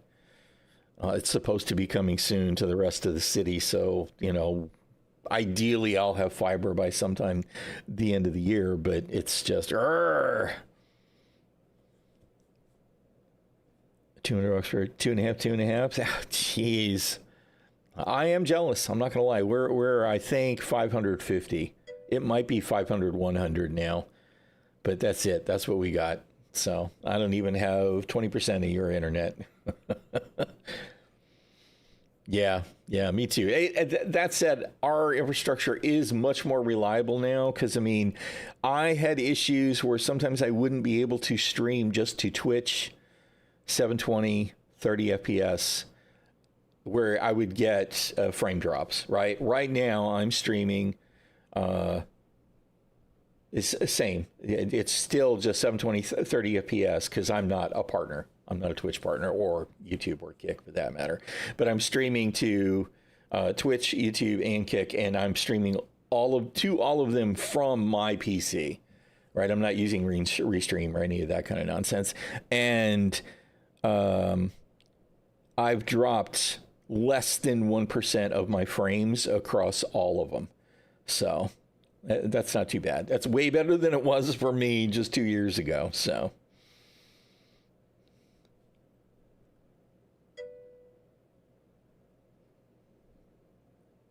Yeah, upgrade cable to use it.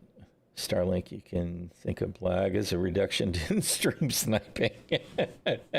I mean, you know, if they had not improved my service here, Starlink would have been the better choice because it was that bad. So thankfully, everything is feeling more solid now. It could be worse though. Sort of before, is you can get someone else to just fuel your base for you, give them temporary permission if you trust someone. The other thing you can do is you can take a snapshot of your base as a blueprint, and you can store all of these items in the bank, which is by the exchange we talked about earlier. So there's I forgot about that. I forgot that they said there was a bank, so we can store stuff in the bank, and it should be safe. Okay, that's good to know. So if you've got a badass base that you want to save the blueprint for, make a copy, store it in the bank. I'll have to remember that. The bank where you can put things, so you can put your best items away, leave the game for a year. Yeah, I know that Shroud was talking to Joel about making sure that streamer mode was very robust, and Joel seemed very open to that. So I am hoping. Getting your preload and going now, good deal. Yeah, bank does have some permanent inventory slots. That's great. That's good because I totally forgot there even was a bank. Yeah, that relieves me a little bit because I kept thinking it's like, man, I've got assets out here that are in the wild that I don't have any way to be 100% sure of. Like if I decide I need to take a break from Dune for a month because Star Citizen's finally getting good, you know. So, all right, yeah, that's a good deal. Yep, and the streamer mode, I'll definitely be looking at that just as soon as I can. We'll probably see that tomorrow, right at the beginning of the stream. I'll be like hiding my screen until we get it set up. That is definitely a good reason to visit the social hubs. Yeah, the market, the exchange rather, and the bank. Those are going to be important. Yeah, well, I mean, you know, Star Citizen, without getting too big off on a tangent, right? The part of the reason that I backed the project was the fact that it was a bigger project than anybody else had ever undertaken. I mean, the whole notion of essentially your session in Star Citizen is you get up, you're sitting, you log in and you wake up and you get out of your hab bed, right? That's where it starts. And then there are no loading screens, right? Like you get out of the hab, you go through the door, you walk to the elevator, you take the elevator down to this tram station, you walk to the tram, you board the tram, you go to the spaceport, et cetera, right? And you're there for all of it. It's very immersive in the first person sense.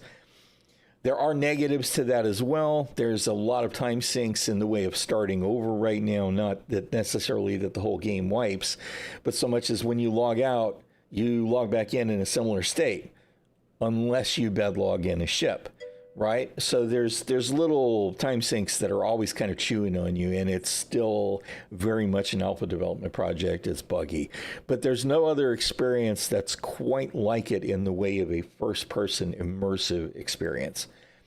Right now, I'm in a very frustrated place with it because this was a year they told us was going to be the year of playability and stability, and instead it's turned into a year of marketing and monetization, and it makes me angry. Right? And there's a single player game that's been developed alongside of or at the leading edge of Squadron 42. They announced a release date for Squadron 42 for next year, and I think Squadron 42 will be a great single-player cinematic interactive experience, right? I think it'll be a good game. But the best-case scenario is it is a good game. A bunch of people get into Squadron 42 to play it, and then they finish it, and they go, I want more of this. And then they learn that Star Citizen, the Persistent Universe, is there. And they go, okay, I'm going to give this a try.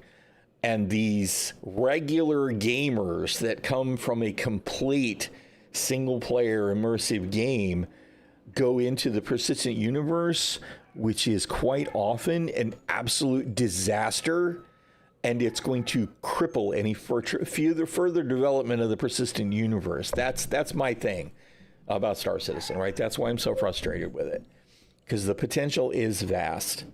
Anyway, I don't want to get too far in the weeds on that. I think that if anybody who's interested in Star Citizen, only get your starter pack. That's it. Earn the rest of it in game. It'll give you lots of stuff to do. There is gameplay to enjoy, but do not throw money at it. Don't do it. Don't do it. My whole thing with Star Citizen now is no new money. Hashtag no new money until the game is a game, because it's a kind of disconnected collection of game experiences at present. Anyway, whatever. Like I said, I didn't want to get too far in the weeds with that. This is part of the reason I'm super excited about Dune, because it's a whole game. It's a polished experience, and there will undoubtedly be bugs and glitches and little things that are irksome. But as somebody coming from Star Citizen, unfortunately, I've kind of been brainwashed in that regard, that that's normal. So anything that's a problem in this game, it'll have to be really, really awful for it to faze me at all. Because it's like, well, it's better than Star Citizen. That's what's going to be playing in my head. If there's a problem, I'll be like, oh, well, I've experienced this 10 times over in SC. So we'll see. And the 27 hours that I played was amazing. Amazing. Yeah, there you go. It's the same kind of thing, right? Same kind of thing. And of course, to complicate the whole Star Citizen situation, CIG had to build a company, right? And then adapt/build an engine, right? And then figure out how to do all of this stuff. And then they decided, oh, well, that really wasn't working. And they did it all over again several times. So there's the whole big controversy of, oh, well, they've collected more than $800 million, blah, blah, blah, blah, blah. But they've also built a company and decided that they did it wrong the first time several times and rebuilt. So it all is what it is. When Conan Exiles had a bug they can never fix, where interacting with the furnace burns up all the fuel and insta-processes all of your furnace mats. Oh, God. There's always bugs. We know there will be bugs. And I mean, even though they've had a beta for a while now, right? And an open beta test weekend, kind of a stress test. It's going to be a whole other exponential increase in stress on the entirety of the system when it goes live tomorrow. So I expect there'll be some issues. I expect there'll be some queue stuff. I hope there won't be tons and tons and tons of killer queues for people, because waiting to play sucks. Can't replicate. Oh, God, no. You just triggered my PTSD. That's the thing with Star Citizen, right? Constantly, we make issue council reports, and way too often the stuff gets archived We could not replicate this in our internal test servers, which just makes me want to scream. We don't play in your internal test servers. If you want to replicate it, carry your ass into the live game because you will see it 100% of the time. Cannot replicate. No, that kills me. Oh, man. And Ginger is unhappy because Mommy's still out on the deck. Sorry about the chirp, chirp, bark, bark, bark. Little Ginger. You won't have your base when you come back, but you'll still have the blueprints for that base, and you can place it out and start from basically where you were, keeping your stuff at the tier that you were at. And the character will be persistent, just like in any sort of online multiplayer game, any kind of MMO. Your character will still be level 70 or whatever. So if you go for a long vacation and go away from the game for a long time with a little bit of preparation, you can come back and be on your feet again pretty quickly. But if you want to go away for more than 4 weeks, yeah, it's going to be hard for us to like make sure that everything stays without any decay. And obviously that would lead to servers becoming really cluttered as well. So we have to be, absolutely. We have to make sure that the game continues to flow for everyone else as well. Yeah, and the bank, as mentioned, it does fit quite a lot of items, right? And you can also bank your Solari, your currency in there, which also further allows you to push ahead once you come back, so you don't have to struggle through the progression as you normally would. Exactly. Yeah, I think they've done a fine job. This is trying to roll over into another video. I think they've done a fine job of allowing for players to take time out if they need to. I mean, let's be real. If you decide to stop playing a game for a month, you're probably not really worried about whether your base is still there. But given the bank, which I'm glad that everybody talked about it and they talked about it too, is you could store all your excess gear, you could store materials there. If he says that there's quite a lot of room in the bank, you could definitely take enough stuff and take it to the bank and have yourself set for when you come back, even if you have to build your base from scratch. To be honest, to me, part of it would be if I decided to take a break from the game for a month, I probably kind of want a fresh start anyway. So maybe I don't want to lose my character progression, but I might want to build a new base that's completely different anyhow. Unused player assets sounds, yes, exactly. Yeah, server space is at a premium. It doesn't make sense to keep all of that stuff lingering. But moreover, what I don't want to see is I don't want to be running around in the desert near my base and there's 25 other bases in the zone and only 3 of them are active, right? I don't want to see that. I would much rather there only be 3 bases in the neighborhood and all the inactive stuff all be worn out and gone. It's worth noting that when a base is abandoned, you can deconstruct the pieces of a base that's left. Once the sub-fief is gone and it's not claimed, anybody can destroy those walls, as an example. And I am pretty sure that you get the refund on the stone for doing that. So abandoned bases are also a way to gather resources. If I'm wrong, please correct me, somebody that knows for sure, because I'm not 100% sure that's the case, but I believe it is, right? So people that leave furniture, people that leave walls, all that stuff. Because I'm pretty sure, like I said, that I took over a base when I started on the second server with my friends and all of that, and went and destroyed the excess walls and built new ones. If it's unlocked and timed out, right? If there's no sub-fief, then yeah, you can definitely drop yours and take over, which is definitely a way to save some resources on your first base. Because I think all the mission requirement is that you place a fief, and then you do have to place X number of walls, X number of foundation, X number of ceiling tiles, I think. But it's like, I think as long as it's 2x3 squares, it's plenty big enough. Loading up bases with huge amounts of lighting and honeycombing it makes the oh god, yeah, you definitely don't want a situation where people can tank a server by overloading it with resources. That's no fun. That's no fun at all. All right, I tell you what, I need to man, I don't really have a plan for other stuff to do today. But let's do this. I need another cup of coffee. I need to buy a break, and I need to check on the shield main. So let me take a break here for a few minutes, and I will be right back. We're going to do this, and we're going to do this over here because I cannot stand dead air. So I'm going to get me some coffee and check on the wife, and I'll be back in just a few minutes, y'all.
All right, I has returned. I have more coffee. I think what I'm actually going to do is I have not watched. Shroud had an interview with Joel where he asked some questions. I think a lot of those are probably going to be they're going to be PvP / Deep Desert related, because I saw just a tiny bit of it,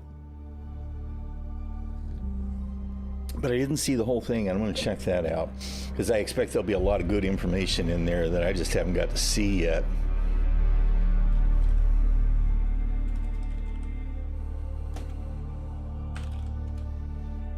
Oh, good God, that is not what I typed. Freaking YouTube.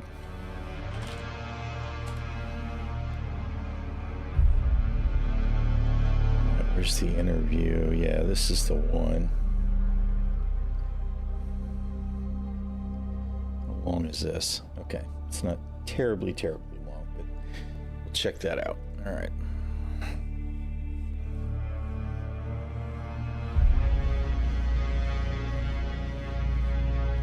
Mocha pot? No, I have not. I've done some cold press. Usually, to be honest, I get to be kind of lazy and there's mostly drip. Mocha pot? Espresso like brew? Steam pressure. Huh.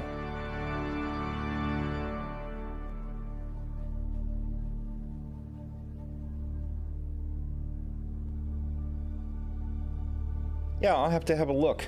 I'm always game to try coffee in a different way too. I do love me some coffee. I need to get the, we've got a cold brew, it's not a pitcher, it's a big jar, that I have actually not taken back out since, well shoot, since I think it was Thanksgiving was when I was cleaning counter space. But I'll have to pull that back out to try it again as well too, because I like the cold brew aspect that it kind of brings an extra chocolatey sense to the coffee.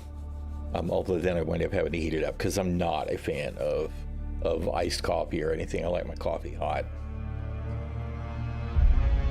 All right, let's see. Let's do this thing here. Let's pause the wonderful Dune music. It's just borrowed from the game, by the way. This is the one that's been playing most recently. Is the main theme, and the one that it alternates with occasionally, I think, is from the character creator, or maybe it's the other way around. I don't remember now.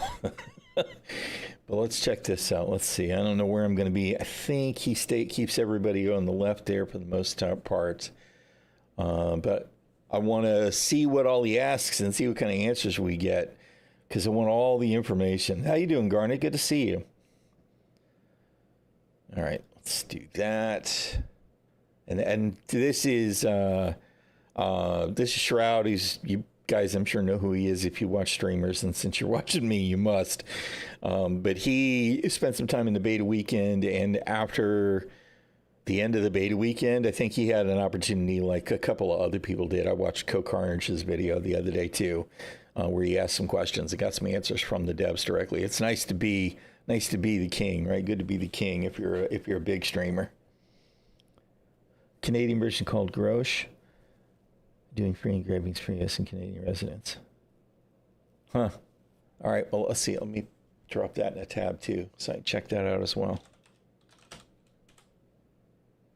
That's how I remember these things these days. I pop open a tab and browser to remember to look later, because CRS is real. Having a pretty good day. We got our preload for Dune done. We're ready to go. Now we just need to wait another 22 hours and 44 minutes, and then we can push the play button. Could you guys give yourself a little introduction to the stream so people can know you better? Go, Alex. No. Okay. Hi, I'm Ole Andreas. Hold I'm that volume the lead down just producer a on the project. smidge. So working closely with Scott, who was on the stream earlier, and the production team. which are great, and the rest of the team in delivering the launch version of the game. That's been my main responsibility now. So yeah, that's me. Same here, Bare Metal. Hi, Ola. Hey. Yeah, so my name's Alexander Shimoko. I am a, what's the title? Expert designer. at the What's my company. title? Realistically, it means I've just been here for a long time and I wear many hats. The latest hat has been the running the combat team.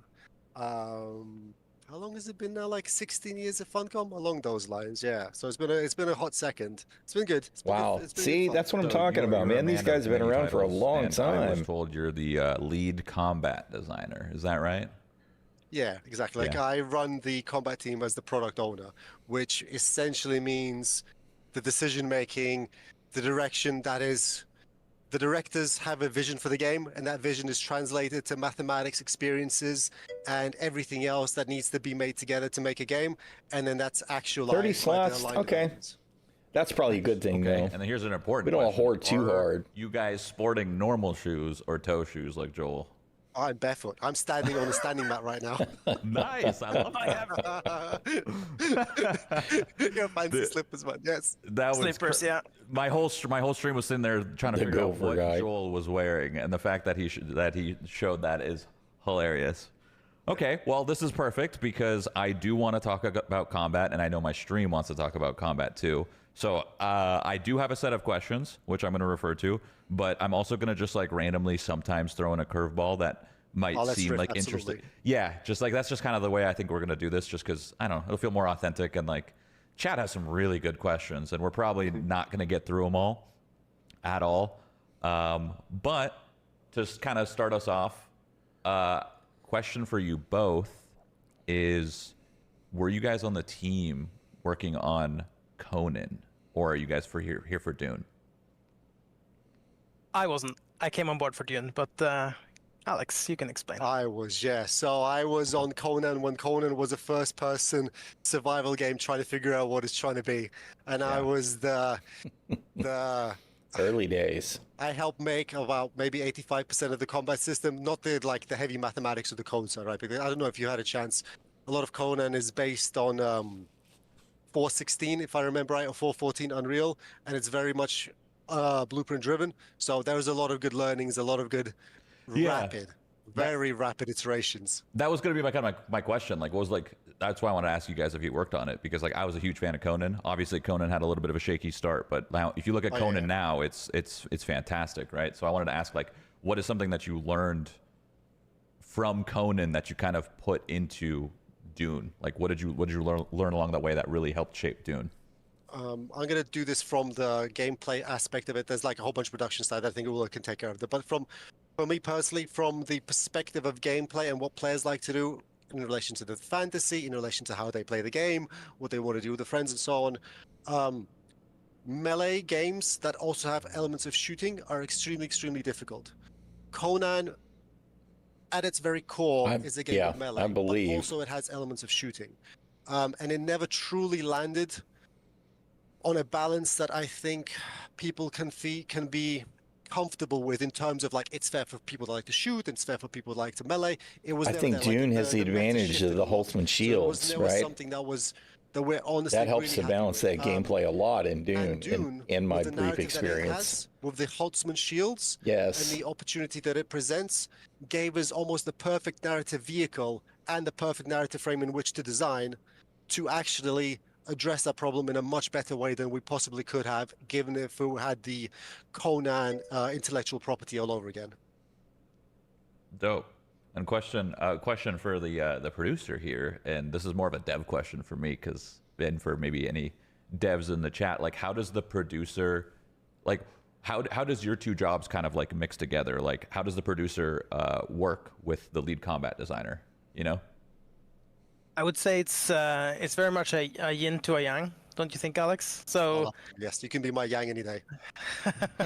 so Alex comes to me and it says, "Oh, I want to do this," but it's like 1 Filled week my until we bank lock with the nothing game, but spice. or 1 week until we lock the 30 version. slots And of I'm like, spice. "Oh, but can you really though? Show me, break it down, show me the estimates, show me the actual, like this is something I can deliver, and then maybe we'll be able to get it in." But my job in the end, or a producer's job in the end, is to try and make the game possible to deliver. So if we see something, or the designers or the developers are calling out something that they want to do, and it doesn't fit, our job is to make sure that that's surfaced and that's dealt with, so that we can deliver in the end a holistic experience. And yeah, I would say Alex and me are a good duo in that sense. He's very pushy. He wants to get things in. I like Alex because he likes to make the game better. I feel like So, that's you know, as designers do, you know, they're trying to design, right? And you, Alex, you talked about a meta, so that kind of like is going to be an interesting question for Dune here. Is, do you expect well, a couple questions actually. Do you expect there to be a Dune meta? Question one, and then question two is, do you expect that meta to shift seasonally as you produce more updates and, you know, Meta's always surface, man. So if we define the word meta as effective ways to play, I would say yes and yes, because there is naturally, in some areas, there's naturally more effective ways to play, right, than other ways. You could obviously be putting yourself in a more challenging situation if you choose not to use a Holtzman. Yeah. We don't stop you from using a Holtzman shield, but in some cases, you can get away with it. In other cases, it's just more difficult than it ought to be. Therefore, generally speaking, players will naturally lean towards cost-effective paths of least resistance. So yes, there will be a meta, and yes, we'll try to make sure there's not one meta, but there's many varieties, and that they are as, I don't want to say balanced, but asynchronous. What's that word? Asynchronously balanced against each other as possible, where you have shooting on one hand, in some effect. Yeah, spices on the surface of the planet. We have what they call spice blows, right? Where you will you'll see a bubbling kind of purplish mass sitting on the surface of the sands, right? If you see that, get away from it.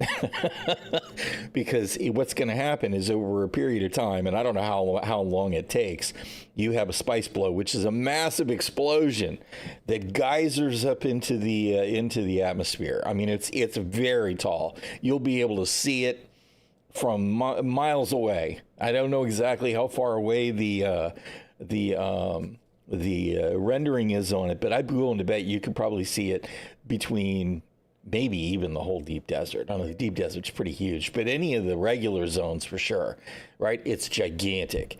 And then as it settles down, you wind up with this kind of purple spice that's all over the sand.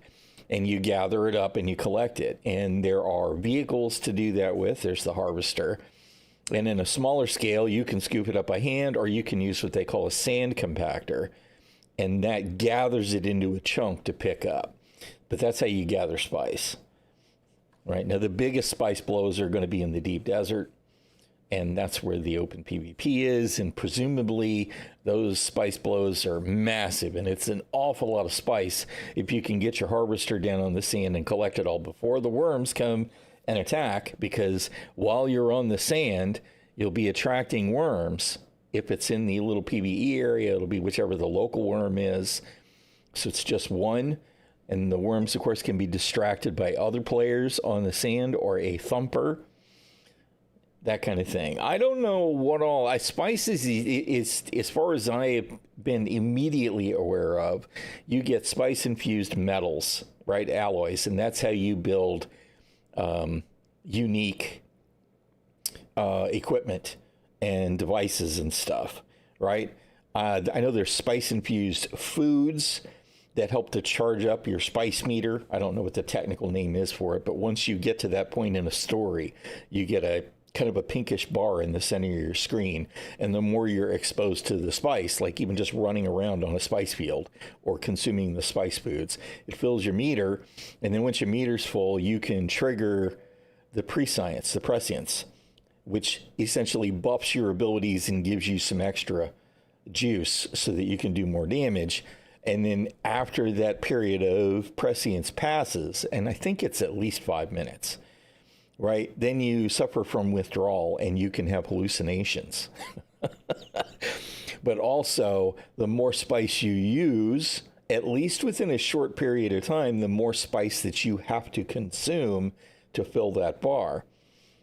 I'm not entirely sure whether that is a cooldown thing, right? I haven't seen any specific information. Like if I take a whole bar of spice and then fill up again with spice foods and then take a whole nother bar of spice as soon as I can, then I'm going to need more spice to fill that third bar.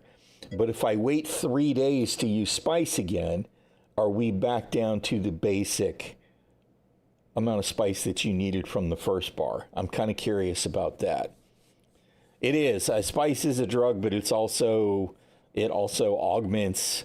I mean, that's how the Guild Navigators have manipulated their DNA is with spice, and it's definitely a drug for all manner of uses in the books, right? In the game, it's more directly, it relates to us as a way to fill that spice meter, in which case it is a drug, right? Because it makes you more powerful, and it has side effects.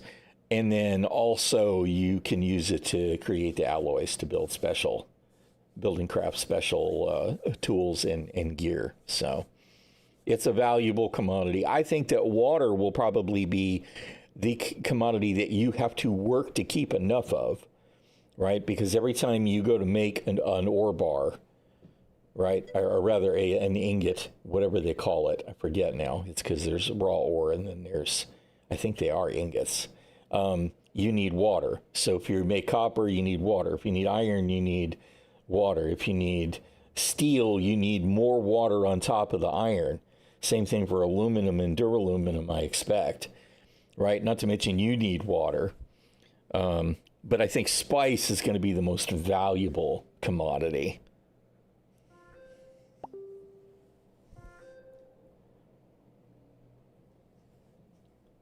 As a Bene Gesserit, you would almost certainly never use such, snorts the line of Melange. Exactly.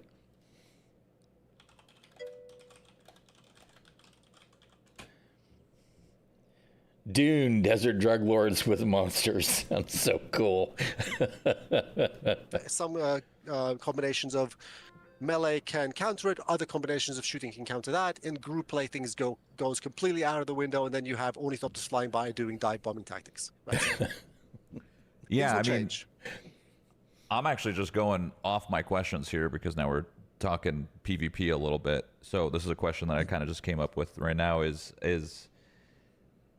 for me personally, how DLC drug in your lords. head have you already determined how deep desert PvP is going to play out between ground infantry, between ornithopters, assault in the sky, carriers, sand crawlers?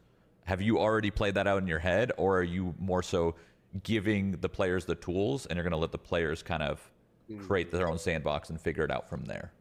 So the answer is yes, we have a theoretical model of how things are going to play out, just based on raw limitations, right? Like there's 100 people per grid. We're going to split it between two factions, so that's 50, including soft caps. That's going to be about maybe 40 maximum per faction. If you count in guild sizing, which is 36 per side, then that gives you an even lower limit. So there's an automatic number scale there. 4-person to party, meaning that our Ornithopter combat probably should be balanced around 4 people, because you ought to be able to see each other as you dive bomb the same target. So there's a natural numbering, a natural flow, a combination of Multiple trips. That Definitely can only be in the trippy. same space, but can realistically interact. See, he with just each other said in a 36 meaningful per way, group, right? but that's per Like, guild. I That's think, not right. very It's actually recently, 32. We only got the friend or foe identifiers on your party mates. Eventually, they'll also go Yeah. to vehicles, and all of a sudden, you can see like, oh hey, there's Jon Snow, there's Batman. We're about to dive bomb this building over here, and us from the point of view of designing and balancing the TTK time to live. No, I think it's Do we 32 want is to what say they that, told hey, it us. takes a group of 4 Essentially 8 Ornithopters, groups. one flyby with a full dump of rockets to down the target, or is it 2, or is it 1.5, or is it 3? And then is that then fun, right? So we have a rough understanding of, we feel that most combat's going to be happening in vehicles, especially aerial vehicles, until it devolves into the ground fighting, where people try to egress into base and then egress out again once they've found their loot. Obviously, because it's such a big space, there are some things that simply cannot be, well, they could be theory crafted out, but realistically, past a certain point, it doesn't make sense. So we need to give players the space to tell us how it's actually going to play also, so that we can proceed to back and forth co-op dev is a big word here, back and forth co-op dev to land the experience where everyone is happy, because the game is meant to be an approachable sandbox on a sandy planet. We need to find a place where everyone theoretically can enjoy the experience, whether you're solo or whether you're running a 36-man crew trying to control all of the North Deep Desert. Just gonna quickly add something. You said 36 players per guild. It's 32. misspeak? Just like- I'm sorry, just I a correction. apologize. Yeah, stuff's And I changing think- all the time. Yeah. But I think the word intentions is like there's design intentions, right, from the designers, and they're going to be tested when we meet. Yeah, this is true. This is not brand new. This is from 6 days ago, right? So it's relatively new, but we do know that they started working on balance immediately after the beta weekend. So some stuff got tweaked. Plus, the closed beta tests have been running since then as well. So we don't know exactly how the numbers are going to play out. And personally, I feel like ornithopters are only going to be so useful as far as air-to-ground attacks, right? Against vehicles, probably. But it looked to me like ornithopters get rocket launchers, right? And since we have the whole thing where we have mentats instead of computers, we don't have computer-assisted aiming. I don't know if there's crosshairs on the ornithopters or not.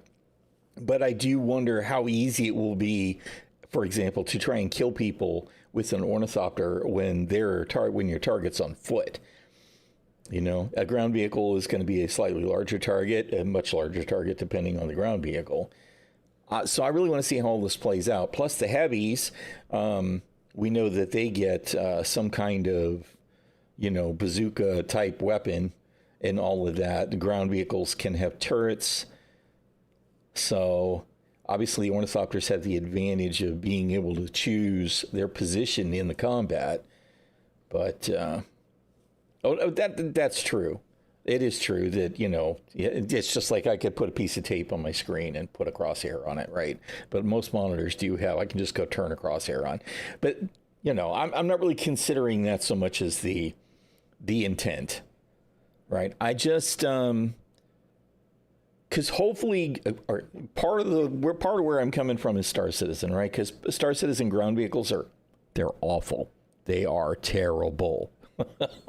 Especially when it comes from the whole trying to balance them between being on foot and being in the air. Ground vehicles are trash in Star Citizen, and I'm desperately hoping that's not the case with Dune. All right, so that's part of why I worry.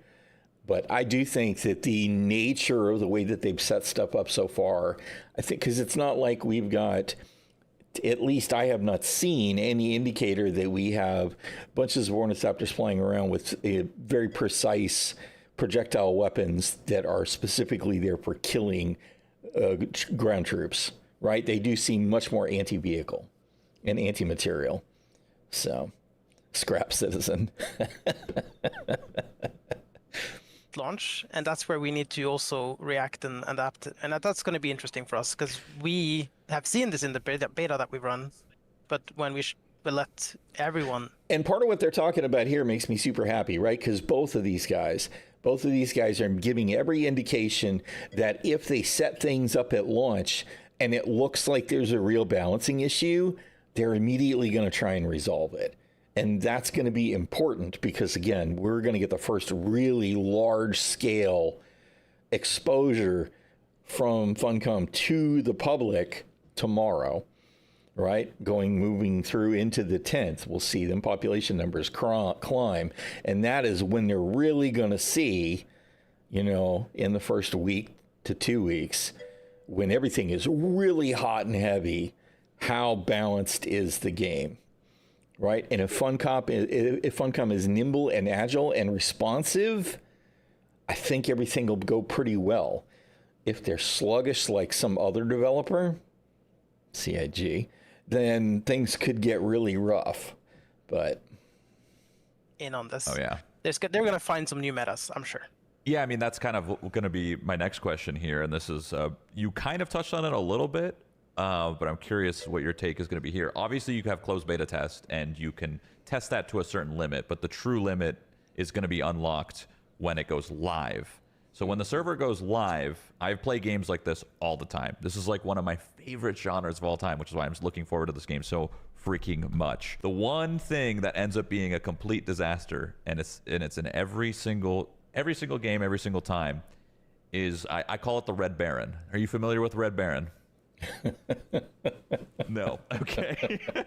I think about the quest out of Witcher 3. I don't think so. I would have laughed if you guys knew what the Red Baron was. Okay, so the Red Baron is basically a large clan that dominates these kinds of games, and they dominated in Atlas, they dominated in Last Oasis, and they basically join a game like this to take over the server in terms of 200-300 players. Oh, I got you. So it's basically a giant Zerg, and I mean a coordinated Zerg. Not just like, oh, 300 people figure it out. No. These guys, they've been doing this a long time. They do it to every single game. So how I said, you touched on this before, you said each grid only has 100 players. So that's kind of like a soft way of dealing with it. But the general question is, how are you going to deal with a Zerg of 200 to 300 coordinated players taking over the deep desert? So the short answer of it is that there are factions. You are either a Atreides or Harkonnen. That 100 pop limit is going to be split. If you imagine the deep desert, it's 3x3, right? Each of those, if I remember, Ola, correct me please if I get This something wrong. this is interesting Each and of those very is relevant. 100 each for a total cap of 300 in the whole deep desert.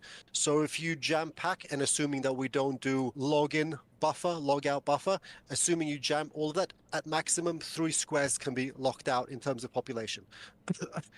Those 3 squares are still split across the 2 factions, right? So if we say our tech, the server tech, gets good enough to run a 100-man square with good efficiency where people can play and not frame like crazy, assuming people don't play like from the bottom of the planet all the way to the top of the planet at 250, 500 ms, it's probably doable. Where we will split it on factions so that if you're playing Harkonnen, you don't get to be friends with Atreides. There's no support infrastructure to prevent that. Like some of the feedback we were getting as well from the internal persistent beta that we have running was that we at a moment had friendly fire mechanics toned down for guild on guild fire. And the player feedback was that you guys are making this too easy because we can just AoE spam down everything. So think about it, right? And we did. We pulled that back. So right now the only friendly fire mechanics we have is on party. So even if you are a 32-man guild, only your party members are not What? taking Harkonnen can't be friends with the ancillary Atreides. damage from Refund. random stuff going bang.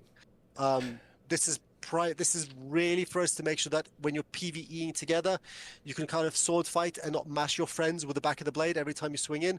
But in a guild on guild situation, assuming you have full 32-man stacks next to each other, you will still have to coordinate your fire, not to have everything exploding constantly on top of each other. We need to see how that plays out to really know if we want to force more players to split out harder. There are ways to do it.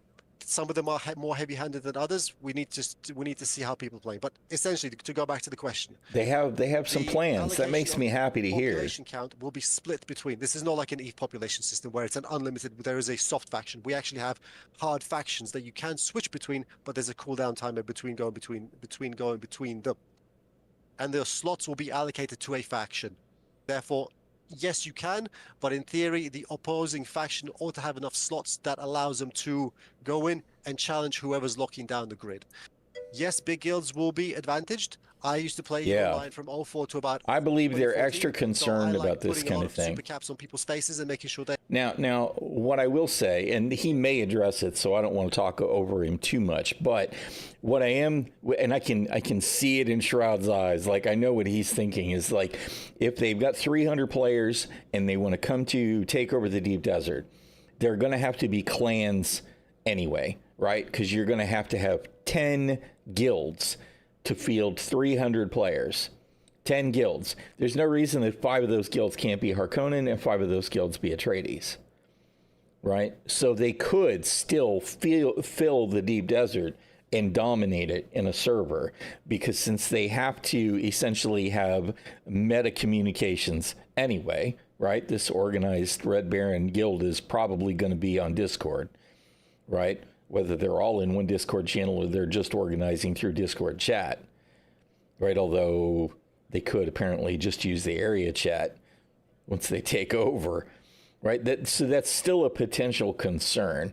However, it is kind of turned into, okay, so you've essentially accomplished establishing your own private server for the deep desert.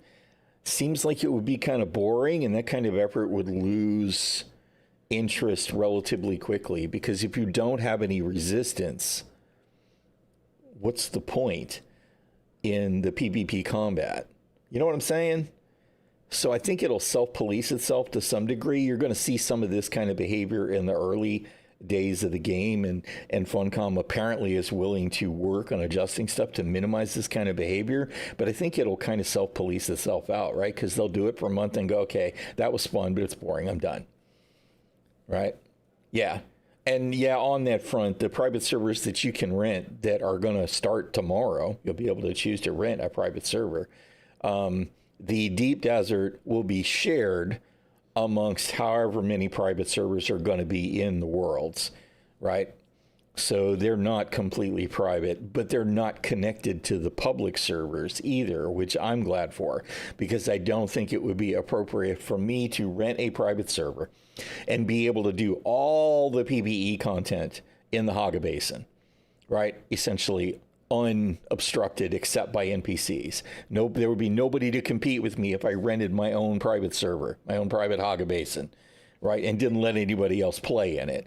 I'd be able to max out everything that I can in that area and then go to the deep desert. And to be running into people in the deep desert who are coming from a public server that still have all of the regular competition from the public server. So I'm glad they're going to segregate it in that way. I do think it's cool that they're doing private servers, because there are some people that are going to be mostly interested in essentially just playing with their friends. And then when they go to the deep desert, they'll probably be playing with and against people who have a similar attitude, right? And then some of them will have PvP and some of them won't. But that's fine. That's all private server land. They can do what they want there.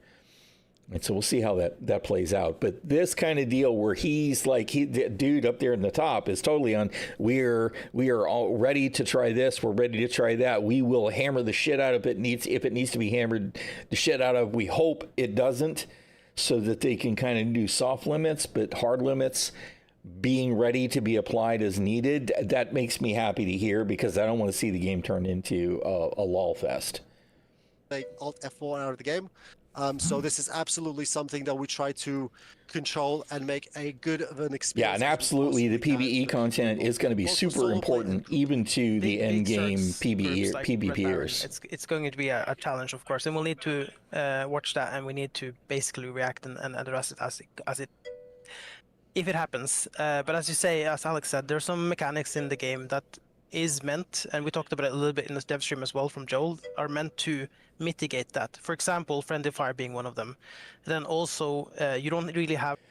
Well, no, the private server will progress the player in their world, right? I mean, they'll be able to go do their thing, but I mean, it's not like I can level up to max and have all of these resources assigned and store them, and then go over to a public server and have an advantage because I didn't have anybody to compete with me, right? I mean, it's a world. You're not going to be able to change worlds. You can change which Haga Basins you visit, and eventually there will probably be transfers, but will they let you transfer from a private world to a public world? I expect no, at least not in the early days, right? Because I want people to be able to do their own thing. I mean, there will be people that would probably say, look, if I could play a single player version of this, I would. And they would just hope for more PvE NPCs to be a challenge in the deep desert. And I can understand that mentality if somebody really enjoys the single player game. But for the people who want to play the more MMO-esque experience, they shouldn't have to compete with somebody because they're willing to chuck $50 a month at a private server so that they don't have to compete with anybody else to gather the resources and the unique schematics, etc. Right? So all of that, it's definitely going to be a different economy for some Haga Basins than it would be from the public ones. That would be the only thing that I'm worried about there. So we'll see how all of that interacts in the long run. But the main thing that makes me happy is just that they have a plan. That and the fact that they said private servers soon, and then they went, hey, a couple of days later, boom, there you go. We're going to have them at launch. I think that's a big deal. Yeah, the social hubs too. Marketplace, Overland Map. Yeah, that's also, it's all shared, but it's shared by the private server people for the people that are on private servers. It'd be totally separate from the public world servers. I will be curious to see, because somebody will dive in and talk about it, but I'll be curious to see what kind of economies shape up on the private worlds, right, as compared to the public worlds. Because it kind of feels like resources would be much more available if there are a lot of private servers, because, each individual has less competition, but I guess we'll see. Yeah, exactly. How fast they came out is like they're ready to do it. Boom. Yeah. Yeah, exactly. Have friendly markers on guilds. They're only limited to a party. So it will require an extreme amount of coordination. I'm sure some people will have the time or the energy to do that. But then in addition, every world will have a max. They will have a number of sieges, right? It's number of Haga basins, which has a cap. So at some point you will, you will meet a limit of if you're trying to serve something and you're 800 people, then you're gonna just have fun on your own. Yeah, I mean, apologies for the heavy-hitting questions, but like this, like we just kind of went down. Bro. Like this is why we live for this shit. Yeah, These questions are literally the best. Yeah, like we went kind of down this rabbit hole because like this is the part that really interests me and my community is kind of the deep desert and everything around it. Yeah. So to kind of, I'm going one step deeper. So if there's a cap of 100 or so players, would that mean if someone's trying to enter that grid, that sector, they're now in? Yeah, I don't know exactly how much dev time is in. The videos that I've watched made it sound like it's more like 5 to 6 years from word go. But I don't know if that's just because the people that are involved in making the videos, that's when they got involved, or if there was planning and theory crafting and storyboarding or pitch ideas or whatever years before. Is entirely likely that that's the case. But it sounds like hardcore devs started between 5 and 6 years ago, just based on what the dev team has said in these videos, in the live streams. Which, part of the reason that 12 years is being tossed out is because the community that I'm coming from Star Citizen, the Kickstarter for Star Citizen was 2012, right? It's what year now? 2025. So first beta was access November, so 2023, some 2019. Yeah. So 5 6 years, which is, that's a fair amount of dev time. It's not as much as some games, but it's not as large a scope as some games. It's a different level of realism. I mean, GTA 6 has been in development for a long ass time too, right? Long time. GTA 5 took a significant amount of time to develop too, but it's a different level of environment when it comes to creation as well. I mean, the desert is a desert, a city is a city, but it's all good. To be honest, at this point, I'm definitely much more worried on this side of the launch, since it's fiction to be tomorrow, is how responsive and reactive are there now if there are problems. Yeah, exactly. I mean, it's a bunch of money. Doesn't make Star Citizen sound as odd when you compare it to that title, but, setting aside. In a queue? What does it look like when you're entering? Exactly. So, Ula, do you want to take this? Because I think you know Yeah, more well- about this than I do. Yeah, this So is they're not definitely in one a- of those things in a people queue worry per about. se. So you're talking about hypothetical that probably will happen in some edge cases. I'm Yeah. sure there will be maybe an edge case where this happen, but this is something that we're gonna. We have some ideas on mechanics even that can prevent this, and I can talk a little bit more about those that we can deploy. But for a grid where it's a player limit of 100, and as Alex said, right now the max limit on Deep Desert will be 300. At launch, we're still discussing if we want to adjust that. If you max out a grid, essentially, we have a lore reason for it, but there will be put down basically shield walls to limit any entering and exiting to a full server. Sorry, any entering to full server, I mean. So, and then the limit of 300 is to avoid being able to be locked out, right? Because you have to enter and exit through the south end of it. Obviously, if you really want to, maybe there is somebody who might be able to find ways to really make this painful. But then again, we can apply different world mechanics that can mitigate this.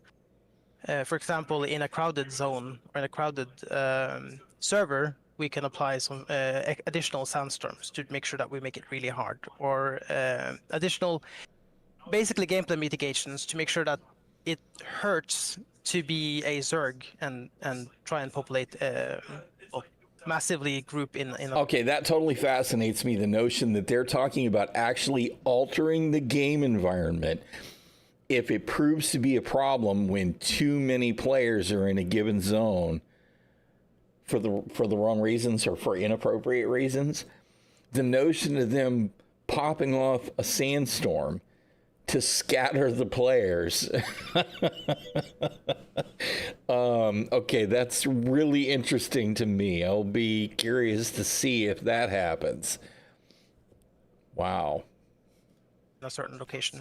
That's interesting. Yeah, that's actually, I didn't even think about that, but that's a really good idea. Like imagine a grid is capped and it's a fight that just has been going on for so long, just forcing a sandstorm to happen. The tornadoes chasing the will Helldivers really across shake the it up map. because Yeah. now people are gonna have to fly out. Some people might stay in because there might be loot to be had. Some people need to pull their sand crawlers out.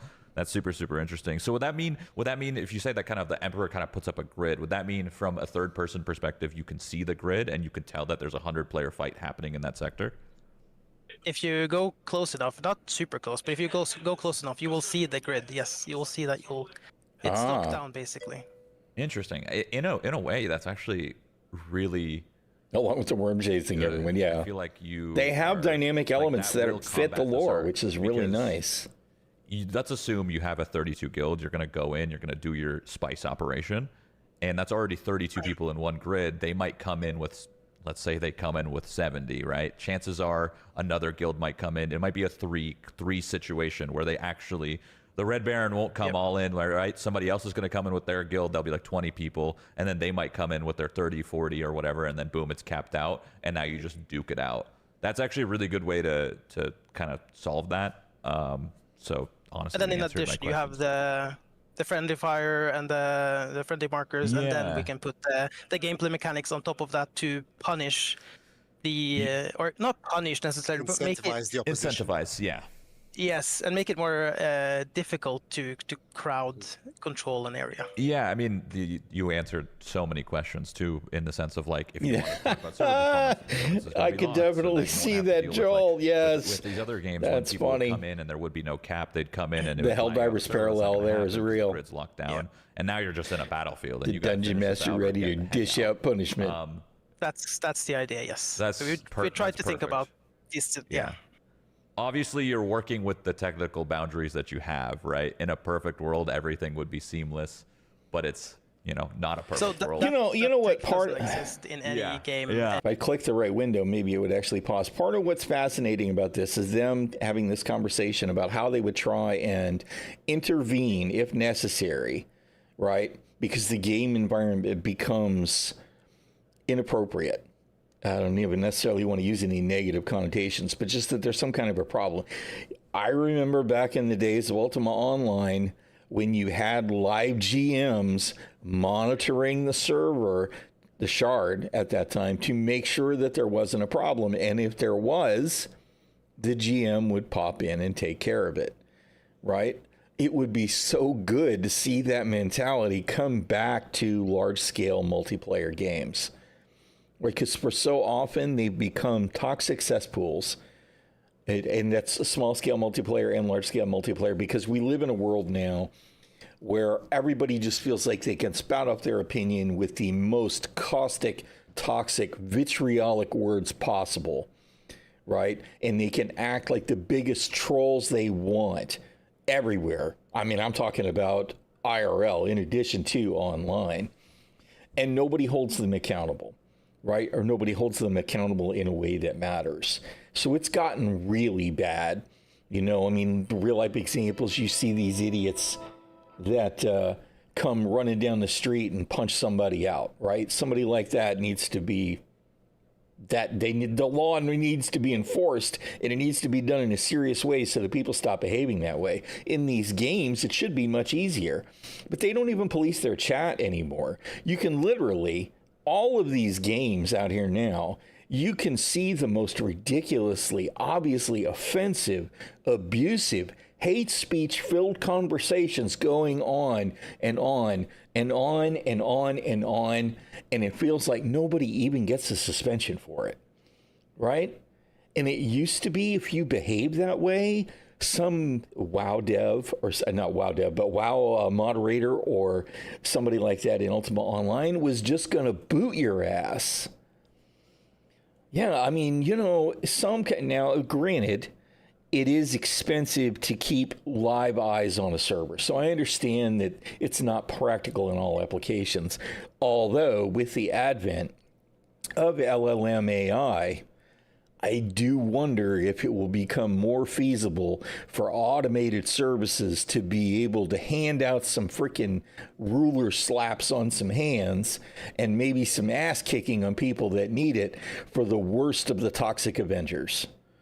Right? There are just some really awful people, and they're, you know, they're not even necessarily awful people, but awful characters in the game. People play some awful characters online. It's one thing for you to play a villain in the scope of the game.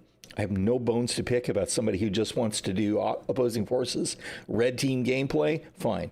No problem with that, right? Like Griefernet and Star Citizen, if they're just doing their red NPC thing in the game, while it can be annoying as shit, I don't necessarily have a problem with them. What I have a problem with is the people that get super toxic and just get abusive.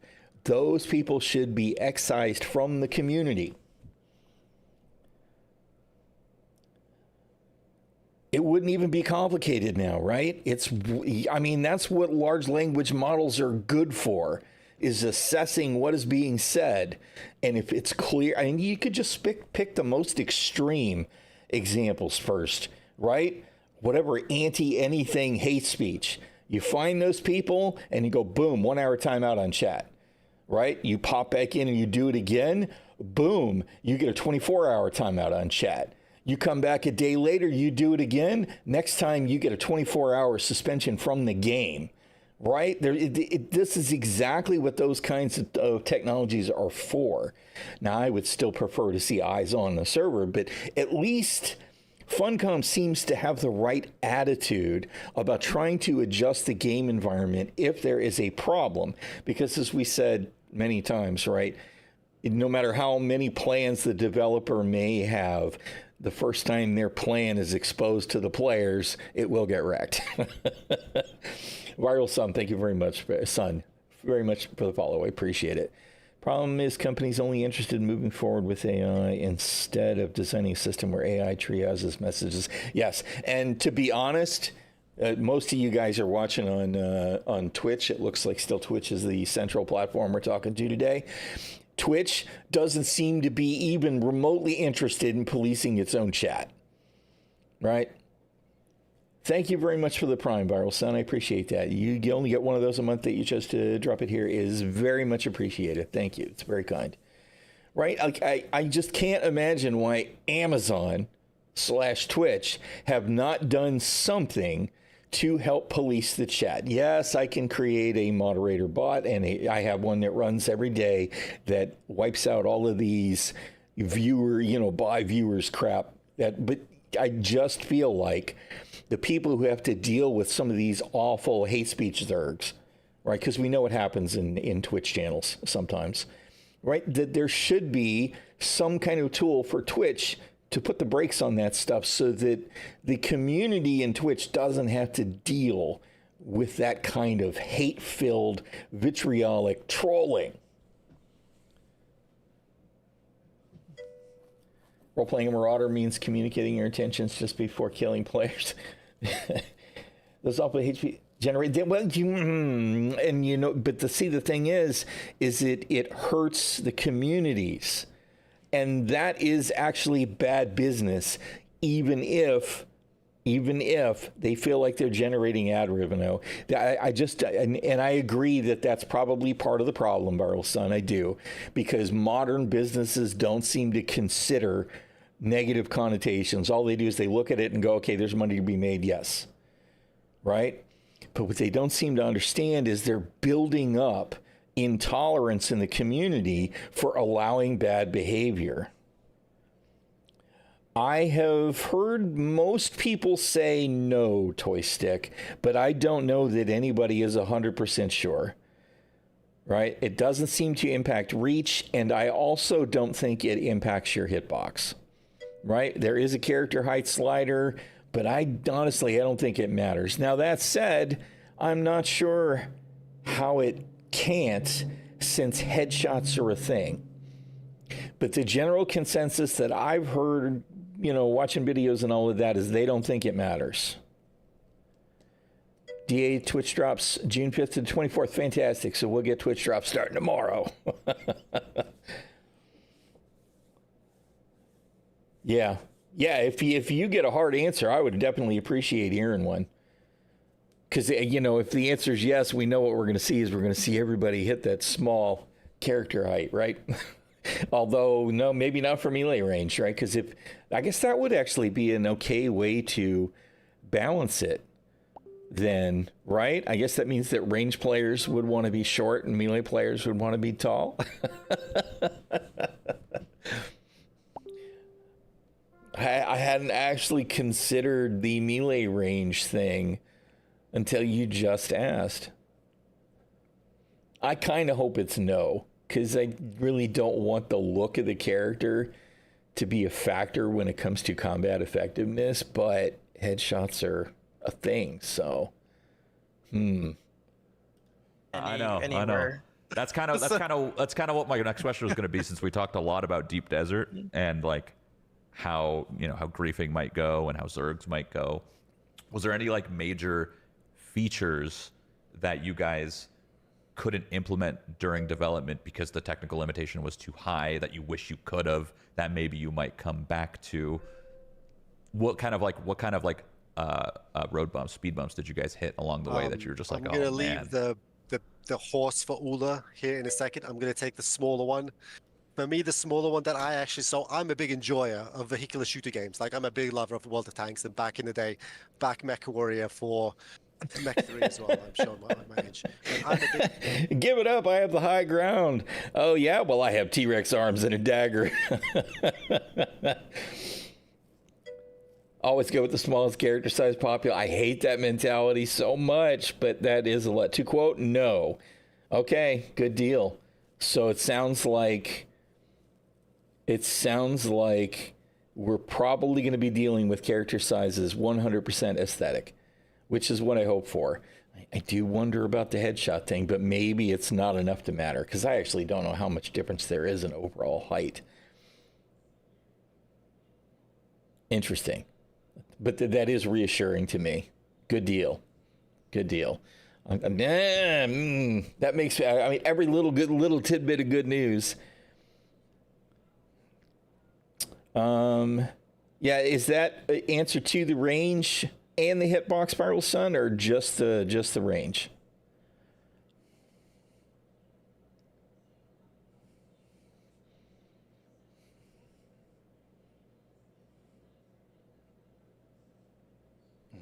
12:06, 22 hours. 22 hours. Big enjoyer of vehicular shooter games.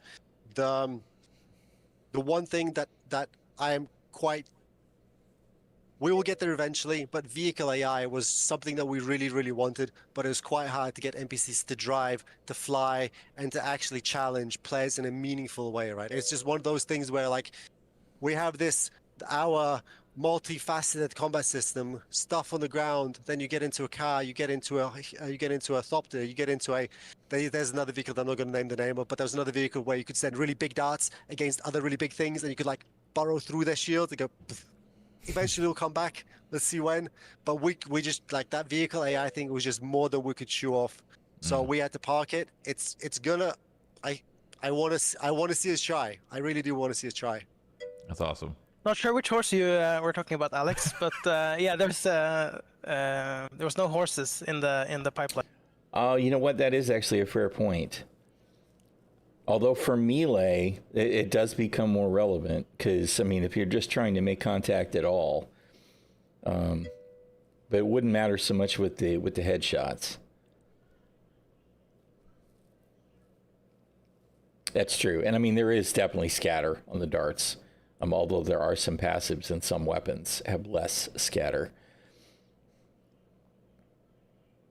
And they really, I'm sure that they've thought about it and they have a plan and probably a decent implementation. But it all does make me curious because, I mean, you guys are right? What you see a lot of times is, you know, smallest race, female character, shortest height slider, right? Because you want to be as hard as hit possible. And then if it actually did change melee range, then people who want to use the melee would seriously be considering being a larger target regardless. But yeah, your own stamina. Definitely you're the worst enemy. You run out of stamina and you definitely tapped out on a resource pool that's super important.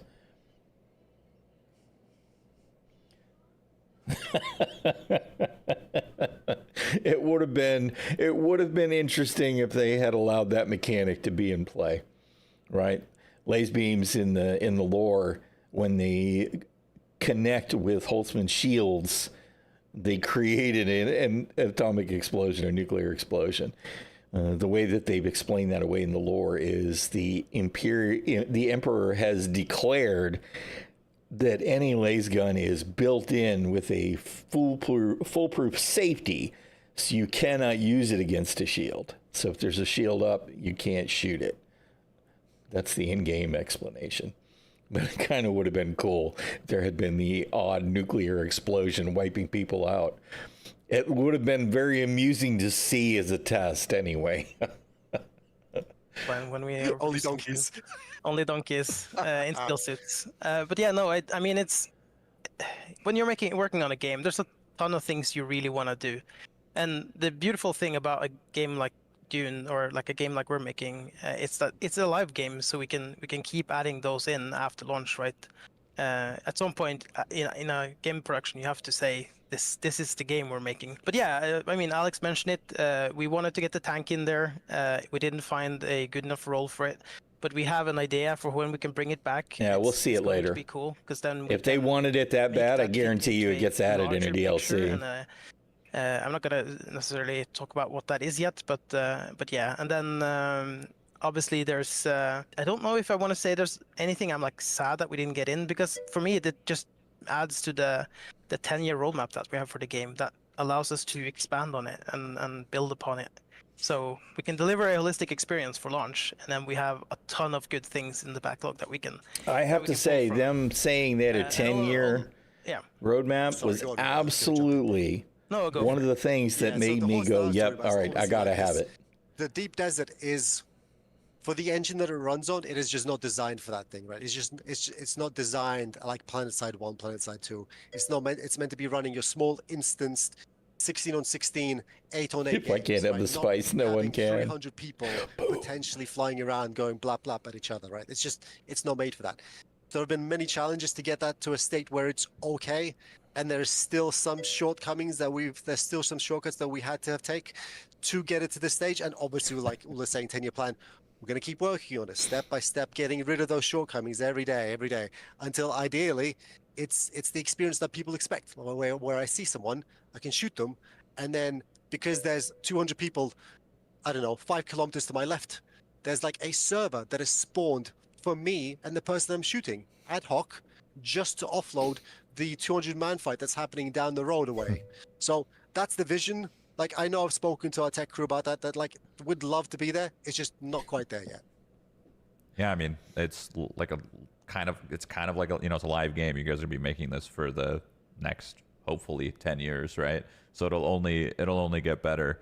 And if there is this plan to make it, exist and develop for like as long as 10 years, is there some sort of roadmap that's going to be public, that's going to come? Is there one now? The only public roadmap we have now is on the Steam page. You can see the different DLCs that we planned for the first year. So there's 3 DLCs mentioned there. They're quite high level and low on detail, but we'll keep adding to that detail as we go. But right now, all of the focus from us on what we're communicating needs to be on launch. And then once we get past launch, and then we will start sharing more of the roadmap. So it's gonna come, yes. Nice. Yeah, you guys also touched on tanks, which is great because I wanted to mention that like there was tanks in a trailer like 2 years ago, I swear, and I was like, yo, there's tanks, that's sweet. And then I don't know if we saw tanks in this 2-hour preview that we just showed. So it sounds like there was something there, but they're gonna come hopefully soon. They will come for sure. Yeah, that's awesome. Having more, I love that the game is kind of vehicle based because like when I play Battlefield, for example, that's the first thing I'm doing. I'm jumping in a chopper and I'm gonna sit in that chopper or sit in that plane. Spice Battles is a decoration. Vehicles is such a fantastic thing in our game. I love it because you build it. You played the large beta. I saw you, but it's so cool when you build it piece by piece. And then you build your small little sand bike, but then in the stream, I guess they showed you move on to like the medium ornithopter or the medium-sized one, assault one, and then you move on to the transport one, and then you move on to So it's kind of the scale of building a vehicle. It feels very tactile and it feels very physical, and it's a team effort. So it's really cool. I like that. Yeah, I mean, what's super interesting? So a little piece of info from me here is I actually play on the closed beta NDA build all the time.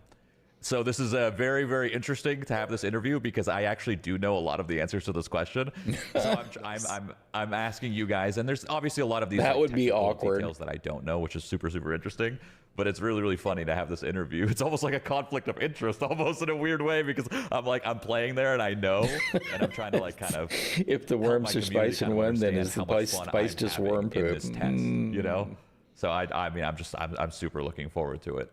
So a question for combat, or maybe not even combat, just in general. What kind of learnings did you guys have that you may have added to the launch of the game from all the playtests that you did? Because you did the kind of the open beta. And then you did the tech test. You had a couple tech tests and stuff that were public. So from those public learnings, what kind of did you change going forward into the live game next week? So I think the biggest thing that's happened recently, the persistent beta that's closed has been running for a while now, right? We've been getting good feedback from it. People have been playing, giving us feedback. Like I sit there, I'm constantly stalking what people talk about, trying to keep my eyes on what's happening as best as I can. The initial, like I would say, the most recent thing, the initial worms are just spice logs. Melee that we did had a few holes that were very, very evident and were very. This is important. This is one of the important changes. We kind of knew that it was not in the greatest place, but because like the thing that Ula's talking about, where there's the continuous push and pull about. Hey Alex, are you being too risky with what you're asking? Hey Ula, I think the game kind of needs this. I don't think we should fix these bugs. I think we should do this other feature to fix melee, to stop the stun system so that we can do this and this thing. So we have a continuous backwards and forwards push and pull about, do we stabilize? Do we add more features? Do we change a feature? What do I get? What can you give me in the amount of time that you have? The beta allowed us to see that we had not truly landed the melee experience to a state where we're comfortable with it in people's hands. People saw that internally. We saw that externally at the London event as well. Like, yeah, this makes sense. Once it was visible and there was enough. This is the other thing I think that honestly I don't know if Okay, You got a clarification. Character size doesn't affect reach, but does affect hitbox, and it's super marginal and irrelevant in melee. Okay, well, that's good to hear. I'm kind of glad. I mean, I would expect it if you pop your head up over the rock and you can be shot, versus if you don't pop your head up over the rock, you probably won't be shot. But I'm glad that that's I think, the right play to minimize the aesthetics there. Thank you very much, Viral Sun. I appreciate that. I forget who was asking. It was Toy Stick. If you're still around, there's the answer that I generated for the question that I generated after you asked yours, I guess. So the character size is minimal, even for hitbox, which is good to hear. Yeah. Obviously, you're still going to see people that are going to be, well, I'm going to go small as possible anyway, and that's fine. I wonder if there are any other ramifications for character size, though. I expect probably doesn't change traversal speed. I do wonder if a short character maybe has to climb slightly more time when they're climbing a pole or something like that, but it sounds to me like it's probably mostly not important, and that's good. You can't make a short fat dwarf you want. That seems to be a problem with games these days. We just don't allow for a lot of variation in character size. I understand that, though, as an amateur animator, that providing too much range makes everything very tricky for the animators. And the modelers, for that matter. As soon as you start making characters very fat or very thin, it can be tricky rigging outfits and armor pieces and all of that. Not to mention even just weapons, making sure that the weapon's in the hands the way it's supposed to be. I expect that we'll probably see all that kind of stuff shift in the coming years as AI becomes a much more useful tool in figuring out how to give more range in that. Dwarf needs a warhammer? Yeah. I mean, I'm not going to lie. As a space Viking, I'd kind of like a big double-bladed vibro axe or maybe a big giant power maul. Of course, I want the same things in Star Citizen, and I'm not going to get it there either.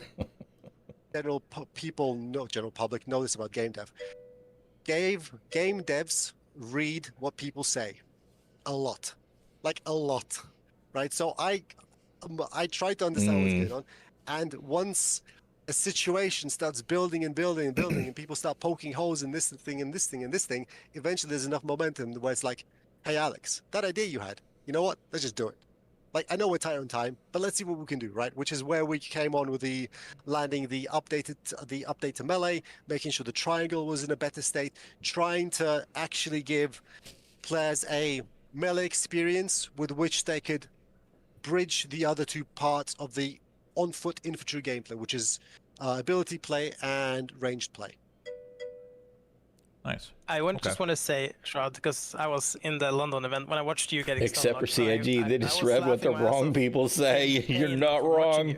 Because I mean, that was, I don't even know what went through your head, but it was pretty funny. I was in disbelief. I was in disbelief that this is happening to me and this is even possible. And then I obviously, in the back of my mind, knew that, like, obviously no one, like, this is not something that is supposed to happen. This probably wasn't even, like, it's not even realistic. So the second that happened, I was like, they're fixing that. Like, for sure they are. Yeah, exactly. And I said that on the stream with confidence because I knew that internally we had a build with that wasn't a problem, right? But yeah, it's, you guys had already addressed it, and it's just a matter of like, all right, let's just pull this trigger, let's just get it done and just ship it on our build and see how it goes. So yeah, thank God that won't happen anymore, because I mean, it was funny, but it was a little goofy as well. Yeah, but I mean, so the game is so much more than just melee, right? It's like the combat is melee, ranged abilities, vehicles, and then you have building, and you have crafting, and resource gathering, exploring. And then you have the story. There's so much to the game.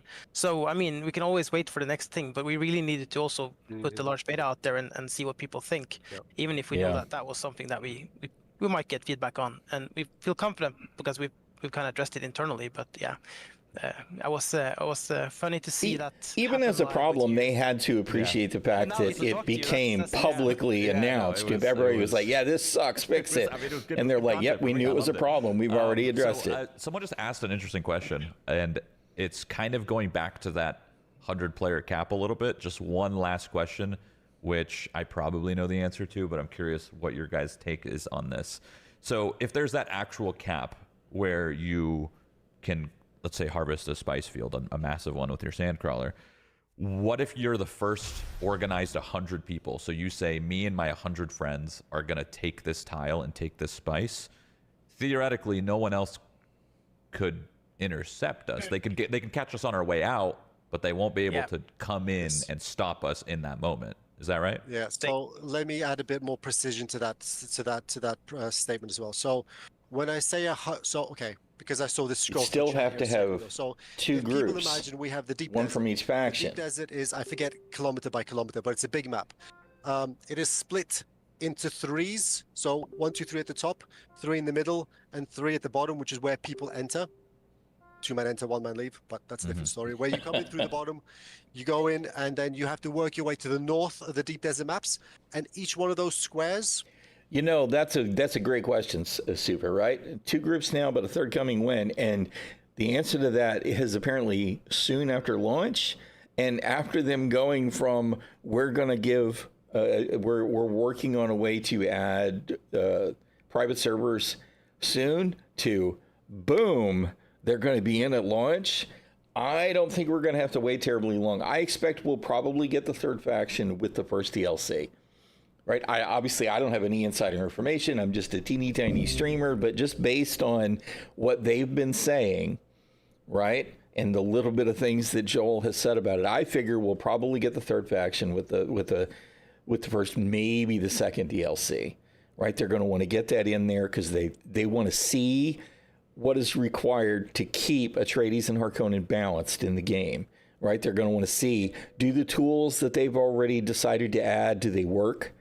Right? Whether that's some kind of bonus for the underdog or some kind of penalty for the overbearing, overpowerful faction or what, right? And then they'll go, okay, here's the third faction to finish balancing that out. So I think that we'll get it with the first DLC. Yeah, like I said, I think that it'll happen this year. That's what I think. I don't think we'll have to wait too long for it. And that'll be extra interesting. What I will be really curious to see is when the faction is revealed, is how many people will be, oh, that's where I want to wind up. Or damn it, I wish I had hit that faction first so I could get the stuff from them and then betray to the faction that I actually want to be in. Right? Which is why me internally in my head, I'm kind of like, do I really want to declare at all? It's like the safest bet for me because I don't see me winding up as Harkonnen in the long run. No judgment there for people who want to be a baldy. You know, they want the Harkonnen vibe. I get it. But for me, Harkonnen is just one of those steps to get access to the, the build set, right? And then do I want to go from Atreides to the third faction, or do I want to go from the third faction to Atreides? You know, until we have that third faction, that's going to be a question mark for me. And it will definitely be forefront in my mind moving forward. It's like, do I really want to go to Atreides now? Because what if that's where I want to wind up? You can only betray a faction once from what they've said. So I guess we'll see. Is a server that runs a 100-person cap. However, the whole thing, all 9 of them, at maximum will allow 300, which basically means, and the reason that numerical choice is there is that... Now, I mean, I joke about the Baldies mostly because the Dark Laws crew, TDL is saying everybody needs to be pale and bald to be in his clan. Clearly, you don't have to be an actual Harkonnen, much less even look like one, to be part of the Harkonnen faction, but it is kind of funny. Yeah. And I can't wait to see TDL's his stream. I can't wait to see that crew, just because I think that it's going to be a wrecking ball. I do. Part of me really, really, really wanted to join that effort, but you know, I want to play with my org mates from Star Citizen at least first. So we'll see how it all goes. If there are two factions, it doesn't make sense to betray both of them. No, not at least not until there's a third one. Hey, Shadow Wolf, how you doing, man? Hefty plans prepared? I bet, because I know TDL's got lots of hours in. Right? He's got like, the last time that I talked to him about it, he said he had like 250 hours in the closed beta. So he's the man with the plan over there for sure. Which crazy religion do you want to sign up for? I abstain, thanks. I would go with Atreides before I would go Harkonnen, I think. I suspect that the IMI group that I'm going to be starting with is leaning more Atreides than Harkonnen. I know there's been a discussion over on Detox's Discord. I don't know if there's a firm decision yet. But what we were just saying is, man, I am hesitant to declare at all until I know what the third faction is going to be, and we're not going to know that at least for weeks, right?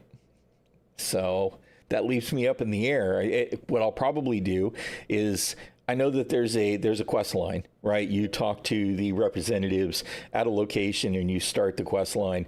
I'll do that quest line up to the point where I have to actually make a decision, and then I'll just wait as long as possible to make the decision. Thank you for the follow, Toy Sick. I appreciate it. I think I said stick earlier. My apologies, Toy Sick. I don't think I can do Harkonnen. You know how I am? Yeah, well, I mean, you know, in fairness, old school book me is a fan of Atreides because the Harkonnens are just nope. Right? And then in the 1980s movie, again, nope. The Baron is just nope. So now in the more modern movies, it's different. But still, the Harkonnens are really harsh. Not that the Atreides don't have their issues off and on in the books. But, so my gut reaction is to go Atreides. But if the third faction is Fremen, I'm all in on the Fremen. So, yeah, well, I mean, I think that's just, you see Toy Stick, I see Toy Stick, and I think joystick, so then I want to say Toy Stick. I'm just glad I got it right at least once before I inevitably screw it up, as I always say. The water efficiency thing, the passives for the factions, I heard mixed things about it. I actually don't know for sure what the deal is there. There had been rumors that the first class that you picked gave a passive bonus too. I don't know that any of that's true. I heard that the first class passives was actually not a thing. And if it was in the game, it's no longer in. As far as water efficiency, then what do the Harkonnens get? Because they must get something that's equivalent, right? I'm live. They're not. I'm just watching. Shroud did an interview with the devs a couple of days ago, and I wanted to glean what information about the game I could. So I hadn't seen it. Thank you very much for the follow, Shake Bibbin. Appreciate it. Atreides. Oh, is it a bonus in the? What do the Harkonnens get? Air growth +2. What do the Harkos get? I didn't actually notice. 20% faster processing speed for material production. Oh wow, that's actually a big deal. Okay. All right. Well, if that's part of the planetary origin, that makes sense. Well, the class passives, I don't think that's, well, okay. What I'm trying to say is Fextra Life, your reaction to me even mentioning them may vary, had on their website said if the first class you picked was Bene Gesserit, you get bonus A. And the only way to get bonus A is if you start as Benny G, right? And if you start as Swordmaster, you get bonus B, and the only way to get that bonus B is to be a Swordmaster, right? I believe that almost everyone has said, if I'm not mistaken, including some of Funcom, have said that's bullshit. It's not true. Right, so when you first started talking about the houses, that was where my brain went. Was this bad information that I know has been circulated often by certain parties on Reddit? Right, so it does not matter which class you pick first. Right, each class does have passives available to it. Right, and those passives do stack. The passives don't have to be equipped. So if you have all of the passives from Benny G, but you have all abilities and tactics, that's not the word I'm looking for, techniques set to Swordmaster, then those apply, but the passives stack. So all of the passives that you get stack, no matter what. As long as they're checked as part of your spec, they don't have to be equipped. You can fully respec for free every 48 hours, I believe. Right, so every 2 days, which is not an insignificant cooldown, you can free respec.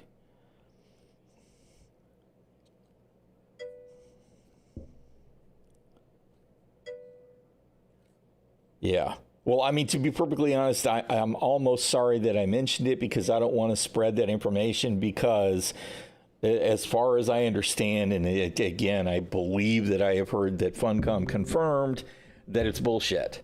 So if you see somebody mention that, because I kept seeing it pop up on Reddit, right? I don't look at Reddit a lot because, to be perfectly honest, it's salty. It's kind of like Spectrum with Star Citizen.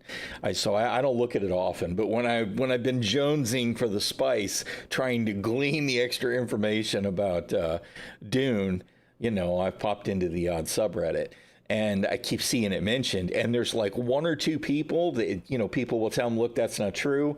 I don't know why you would believe this source, because I don't want to mention their name again, and they just want to defend it militantly. So some people are actively spreading the misinformation, and it's super frustrating.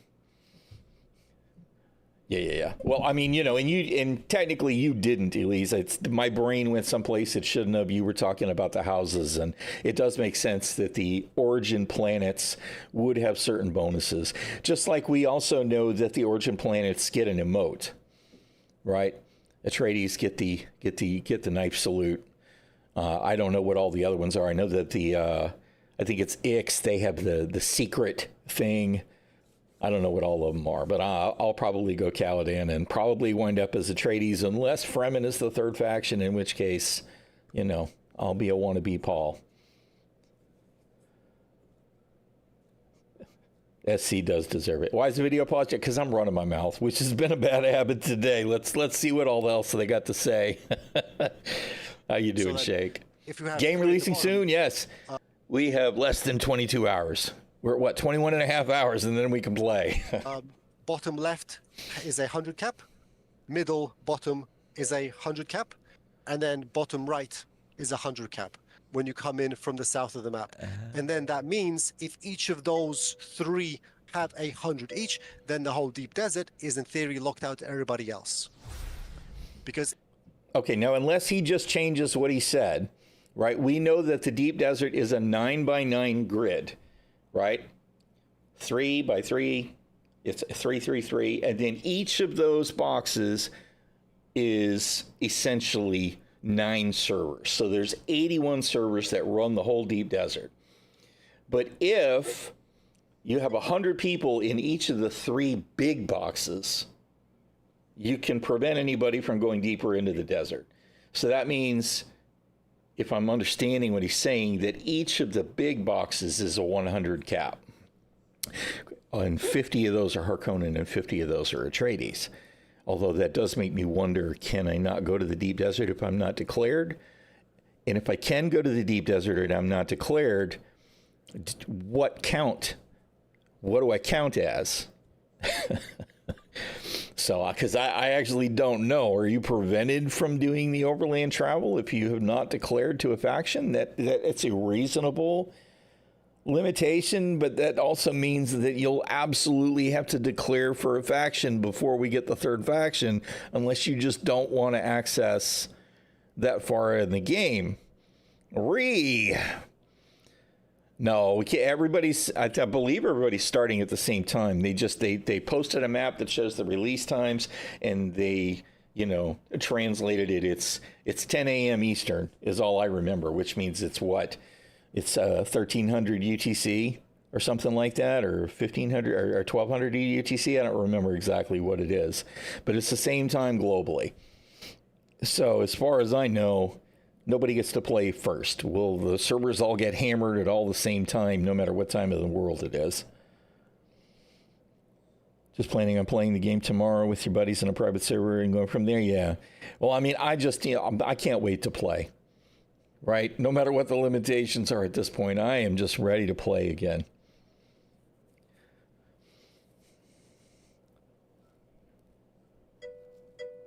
Data mine game files, false information on purpose is definitely a thing, but ad revenue. Yeah, well, I mean, it's like rage baiting advertisement, right? Paying to make a non-hard character after crafting speeds, and then switch to a hard character, monitor all crafting speeds again. Oh, yeah. Well, I mean, we know that all these games do get data mined unless they find a way to prevent it. But you know what? We could probably, let's play this. If that was not the case, then if you could get, in theory, stranded north, and you wouldn't be able to progress south to egress out of the deep desert. I see. Go on, Ulla. I can add to that. And afterwards, we'll look. We should be able to see if there's a bonus that shows in the character creator. Valuable and like the biggest spice field, the most valuable loot will be at the far north. So if you do that 200. Well, to be perfectly honest, as a very, very small minor content creator, very small, I hope that's not a thing. Right? Everybody should have the opportunity to join at the same time. I do expect there's going to be some queues tomorrow because the initial push is going to be everybody all at once going click, push play. And I do understand the notion of Funcom wanting big content creators to, but you know what Shroud and other people are going to do, what most of us are going to do, we're going to pick a server with our friends, and it probably will be somewheres in the middle or the bottom of the server list, and then they'll pick the middle or the bottom of the last siege and click, right? And if that doesn't work, then they'll go, okay, let's go here instead, and there'll be some of that nonsense shuffling around, and then eventually most people will get settled into available sieges. Yeah, okay. It should show, right? So we'll check that. Well, you know what? We could look at it right now. Let's just go ahead and do that, because after this, I'm probably going to have to. So we're going to look at the character creator real quick, right? Which should show here when I launch it.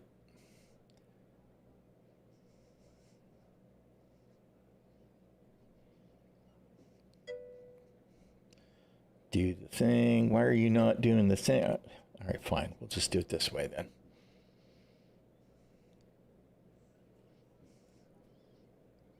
We're just looking at the character creator, which anybody can still download and check out.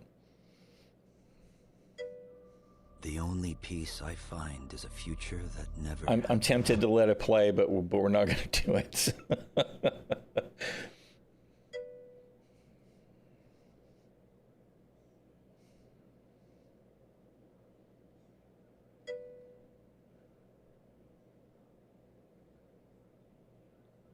You sell them where you move on. There's some absolutely awful, terrible business practices out there. Odds are good my character will look something like that. Some kind of old man, something like me. That's just the way I tend to roll these days. Approach, prisoner. But we should be able to see the bonuses, right? That's it. We're playing character creator today. We got to keep the hype running. How you doing, Samafan?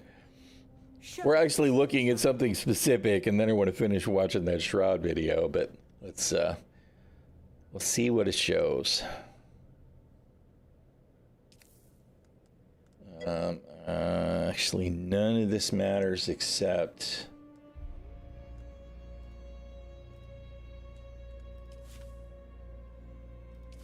Where does it? That's right, because the origin is separate, right? So we just continue. Nothing matters except the T-Rex arms. Yes. Where were you born?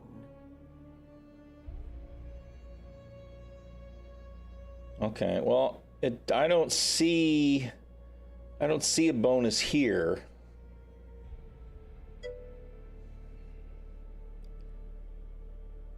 It does show the dialogue traits and the shit, I'm reading the wrong words. The unique emote. Each origin does have an emote, right? Like, cause me, I want the Atreides salute. I do kind of feel like that they should show a preview of the emotes here.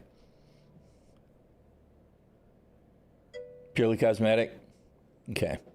Because there was some discussion of, Atreides and water production in Harkonnen with processing. But yeah, I don't see anything like that here now. Right? So Giddy Prime gets deception as a dialogue trait, and then the unique emote is a Harkonnen curse, which I don't have the animation for, although I do know there's a number of videos out there that show them, even though I did kind of nitpick it at I can't remember which content creator was, because he said hidden emotes, and they're not hidden. Clearly they're not hidden, although they don't display the animation here. Yeah, no, I agree. It's really frustrating because that kind of information gets shared immediately when somebody says it, right? Yeah. Now, I'm not a closed beta tester, so I don't even know. So, yeah, I mean, it may well be a thing. Hopefully, all of the bonuses are balanced if it's a thing. But I think it's completely aesthetic. That's what it looks like to me. Chusuk gets cultured and musicians pose. Kaladin gets honorable in the Atreides salute. And I did create Atreides during the weekend beta, and I did see several conversation options, both for Bene Gesserit and for Atreides, or rather honorable, and actually for the bondsman that I chose. So you make munitions 100% more flair and style, exactly. Kaitain is political and elegant bow, and then Ix is technologist and the forbidden secret. Yeah, so everybody gets to do their thing there. I just want to make sure it's not going to show more information somewheres. Yeah, we're going to be we're going to pretend noble here. It's an emote. To be close. You had a mentor in your youth, trained by one of the... you must have been very... I was just looking to see if there was any... Yeah, I don't see anything else. Right? How you doing, Scotty? Hey, no, I'm not going Harky. No. I'm not. We were actually... Somebody had said that they heard that there was a Planet Origin bonus, but it doesn't. It seems like that's like one of those, just like somebody was saying that the first class that you pick gets some kind of bonus that's hidden, but I think it's all bullshit. It all seems to be hearsay. Exactly. No, I'm almost certainly going to go Kaladin, and unless the third faction is Fremen, I expect to wind up as Atreides. On the emotes, though, let's see. Where's my damn... There it is. Let's see.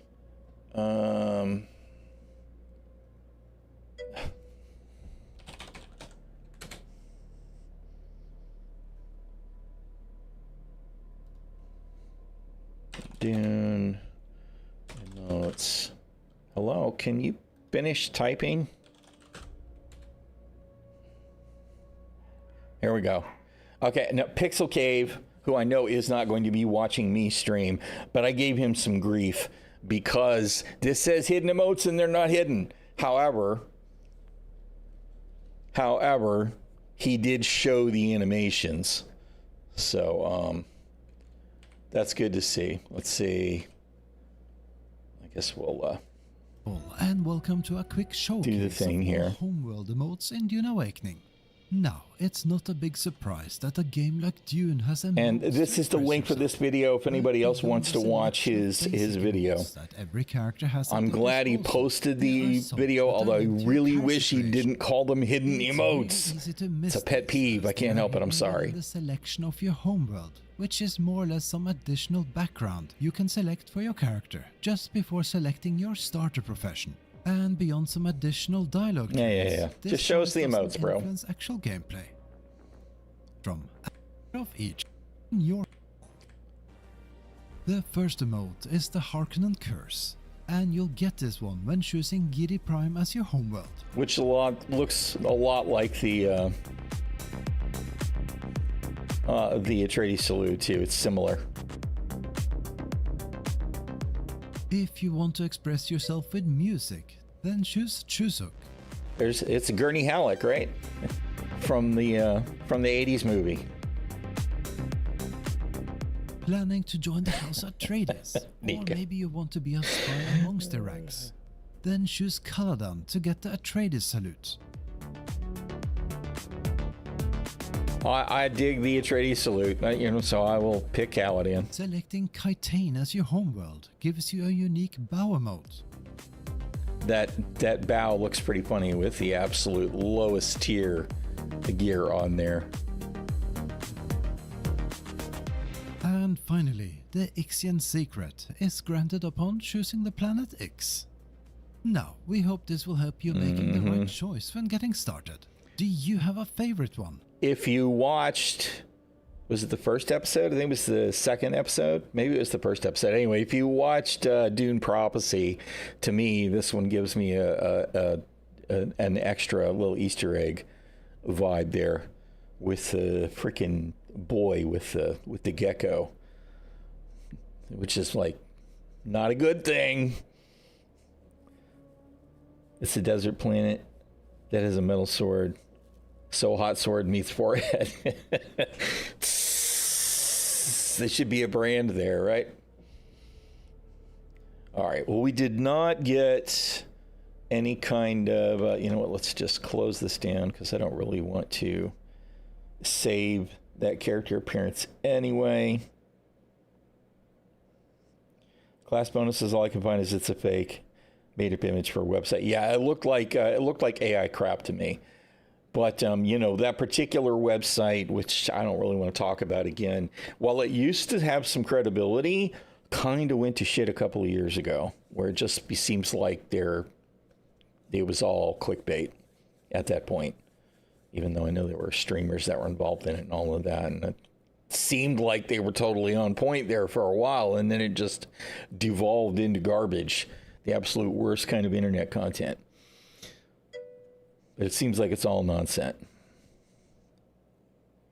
Yes, exactly. They embedded their stream in their website to pop their numbers. And part of me is like, well, you're just kind of flexing your own tools there, but the whole thing feels preloaded and kind of scummy in the grand scheme of things. Oh God, yeah, I know, right, Shake? It's like we're approaching a time where everything is against us, right? Where you just won't be able to believe anything you see, read, or hear.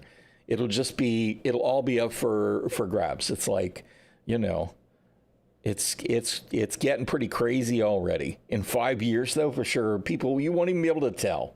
You just won't even be able to tell. It's like, well, such and such said such and such, and maybe it's true, maybe it's AI.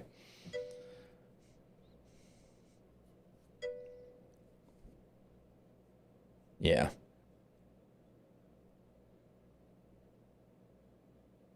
Right. Yes, I saw some footage from that body cam.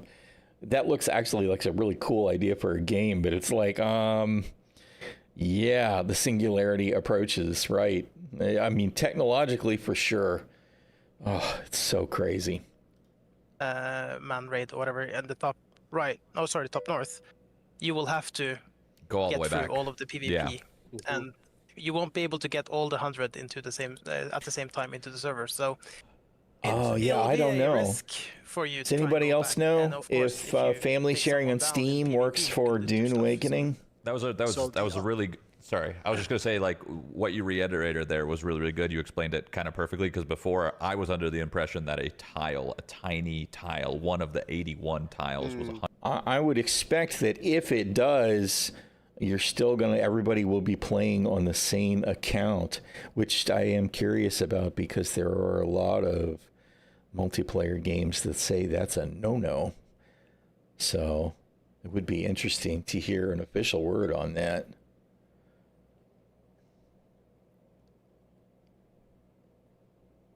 Yes, exactly. Right? Yeah, that's 7 years ago. Oh man, the deepfake stuff seems the deepfake stuff that everybody got worked up about a couple of years ago feels like no big deal compared to the stuff that's coming with the AI. Because I mean, the AI video generation now, oh my goodness, it's ridiculous. Man. Haven't tested, but sharing games should work fine. However, you'd be limited to one character per region, so other family members would use different regions or the same character. Yeah, okay. That would be what I would expect too. And hopefully there's no clash there with any Funcom policies then. Animated portraits of ancestors and deceased people. It's very cool to see that kind of stuff. It's kind of, you fill gaps. I think that all the AI generation stuff is a fantastic tool. I don't want to see, as somebody who was a traditional artist for years and did digital content, animations and modeling and stuff, strictly on an amateur self-taught thing for 17 years. I don't want to see anybody get ripped off by AI, right? I am kind of against the notion of just creating content and saying, okay, make me an image that looks like Bob's picture, but I want you to use Susan's art style, right? And then I want you to animate it in the same way that Steve over here would do, and then voice it with Susan's voice, right? That gets to be kind of tricky. Why is the camera all of a sudden? I turned this off the other day. You make me crazy. So I don't want to see people get ripped off, but as a tool for creation, all the AI stuff is tremendous. I don't know, speaking of intelligence or lack thereof, I do not know why all of a sudden my camera started moving again. I need to turn that crap off. 100 Oh, no. No, but you're saying it's split 3 by 3, Yes. and each row is 100. Yeah. I think, do we Well, have a each square- press release on this? I don't remember if we I'll have to a dig that up. map Maybe on- it's worth throwing into some of our more communication shells so it's a little bit more visible. But there is, I can see where you're coming from, friend, as well. There is some nuance here where if you have 1,000 friends, and some people do, right? You could, in theory, both go team red and team green.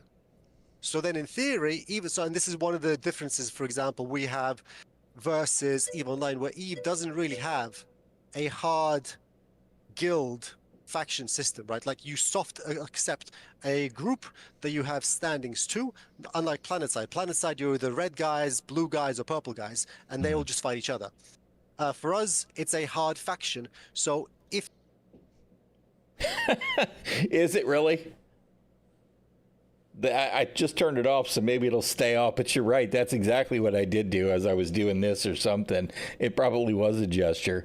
And I disagree. I mean, I agree and I disagree, right? The issue with AI is the same issue that production pipelines introduced. It is, right? Okay, maybe I don't disagree. It is. It's like, that's the nature of progress, right?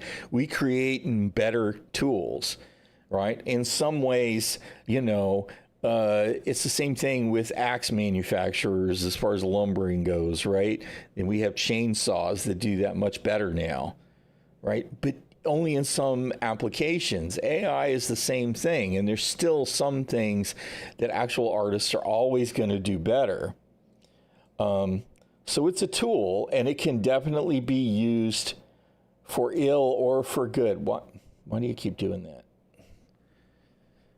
that? It's just right now we're having that exponential growth in some of the technology, and we have yet to figure out how to balance some of it, right? I mean, it's It's so frustrating. Shake, what you were saying about one day actors themselves will become redundant, right? You know, what I used to say in the 80s, right, when I was talking to my friends, is eventually what we would see is you would have, you know, say Arnold Schwarzenegger be scanned as the body actor, and then you'd have some, I don't even remember probably what he used as an example. Somebody is going to be the motion capture guy, and somebody else will be the face, and somebody else will be the voice, right? And then you'll blend all that together.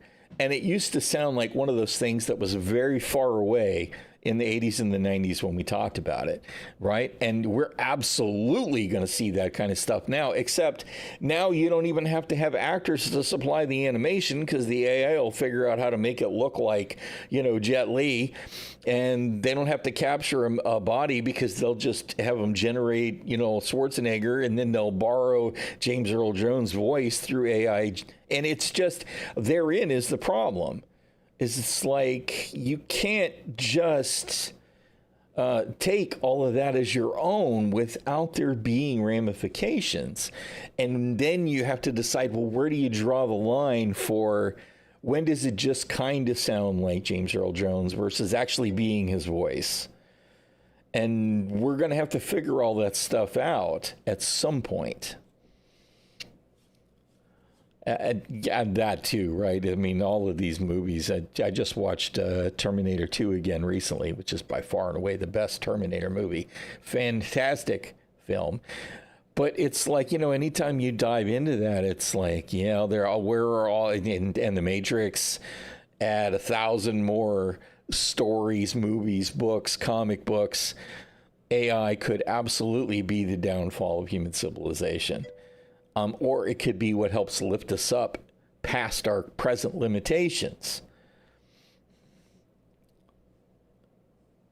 Right. And therein is the problem, right? Because no matter what the Western world agrees, China's going to do what China's going to do. Right? Iran's going to do what Iran's going to do. I mean, we could go on down the list of Russia's going to do what Russia's going to do. Everybody's going to do what they're going to. I mean, the U.S. is going to do what the U.S. is going to do. It's not like I trust my government more than I trust the Chinese government, right? So what are we going to do, right? We have to hope for the best and hope that the scientists that are driving most of these advances forward make the right decisions, so we don't all wake up tomorrow with a mushroom cloud on our heads. Yeah, well, to be honest, so far, I don't see a path to becoming self-aware, right? But maybe we'll get there, and I am by no means a guru, but that's definitely the dangerous. Everyone gotta do, you have to tell your girlfriend that. Robots marching in the street before 2050. Oh man, come on, they're already there. I mean, we've got drones. We've got security drones flying all around the world. The Harkonnen right. 100 slots, you only have 50 of those, because the other 50 must be allocated to the Atreides, because we need to try to make this fair. And then there's some other stuff that's going to be... It does increase every day. The odds do increase every day. No ways to punish people for being off faction, but to incentivize He'll be on Mars then. Strongly to being off faction. So that 100 might get split further down. We need our own Butlerian jihad. Some 30-some per set. We'll see. Eventually it'll get split down to where you have a nice amount of people to play with. Yeah, I mean, I'm asking a lot of these kind of heavy-hitting questions, I think. Totally a sidebar to that comment about the Butlerian jihad, right? Herbert didn't know that there was going to be video games developed about his IP, right? Butlerian jihad, the absolute best lore tool for all the video gaminess that you need to introduce to a Dune game, right? Why are weapons not really super accurate, even though we're 10, 20, 30,000 years in the future? Well, because, you know, you don't have computer-controlled auto-aiming bullets, because thinking machines are outlawed, right? It's built-in deficiency in systems. It's fantastic. Yeah, science fiction does predict reality all the time, right? But the Butlerian jihad and the ban on on thinking machines. To be perfectly honest, I think it's something that they should have adopted some form of it to Star Citizen, and it would definitely have allowed CIG to have a more credible lore for creating a World War II game in space. And then we're going to walk away from Star Citizen again, but I wish they had done something like that for the lore. You know, I've only seen bits of Chappie myself. I haven't seen the whole thing. I'm coming in with the audience that might stream snipe or whatever. So like there's a world in where a large streamer's playing the game, you accidentally leak where you're at, or you accidentally leak the server or siege that you're at, and then you just get absolutely bombarded. So like I think these systems, to understand how they fully work, is super important, and also super important that the streamer mode does work and hides all of that information, because leaking your server is going to be really tough for streamers. So I guess the question for that is how does the streamer mode work? Are you guys like ads beamed into your head? To make sure that all of that server information is actually hidden, so we don't accidentally screw ourselves as streamers? Yeah. It's really good that you're saying that, or asking that question, because we put a lot of effort lately into the streamer mode. There's some more stuff coming. I mean, actually coming from feedback from other streamers, right, like you. And we're trying to take care and make sure that we are avoiding that situation. So yes, there will be a streamer mode in the settings. You can turn it on, and then you won't be able to see which siege you're on or any of that information, your name. We'll also look into hiding information around I've never been especially worried about stream sniping myself, because I'm a teeny tiny content creator, but I do think it's really freaking cheesy for people to hardcore abusively stream snipe people who are just trying to create entertainment for other people. Differences in actual combat play styles between Harkonnen and Atreides? Like, is there special schematics or special unique weapons that only Atreides can get, or only Harkonnen that can shift the battle or the fight in a different way? No, the factions are purely for aesthetics. It's purely cosmetic variants. Yeah. Okay. One of the things that eventually I'm hoping will become more evident and much more used than I think it is now on the internal beta is a system called the Exchange. So again, to go back to some of the to go back to the lighter side of the discussion, right? Like, it is meant to be an approachable game where on net we want players to be able to come in, test the water, see if they like the sand, see if they like the worms, see if they can put up with getting worm death. You're giving me the creeps, Shake. The Exchange. You're right. I mean, that's exactly what the learning is, right? It is kind of a neural network. Yeah, you are correct. For example, if you're undergeared, but you want to go, it's definitely not beyond reason for us to see it happen in our lifetime. Or you've been doing another activity, but you don't like. I just hope that it chooses to be beneficial to us from your previous activity and not detrimental. What you need to go try the deep desert, and vice versa for people. I mean, the real problem is that human society can be remarkably beneficial to humans, and yet continually elements of human society continues to be absolutely detrimental to humans. And if we're the ones that are creating the model, the neural network, if we're the ones that are feeding it the data, and it is using us as an example, right? Kind of doesn't bode great for us. So, I guess we'll see how it pans out, right? People that really want to hang out and do the PvP thing, they don't have to do the other X amount of activities that we have or will be adding to the game. They'll just be able to spend their acquired resources from the activity that they like, that they enjoy, and ideally trade that resource into whatever they need to continue doing the other activity that they really like, right? For me, I think that gives us a great way of people to softly get their feet wet and experience the sandy desert from the first time, and then ideally transition to the end game, to the elder game. And at the same time, give people that, hey, I need a break from this PvP. I've been going too hard for a week. I'm going on vacation now. If AI uses humans as an example, it will outsource jobs and go play video games.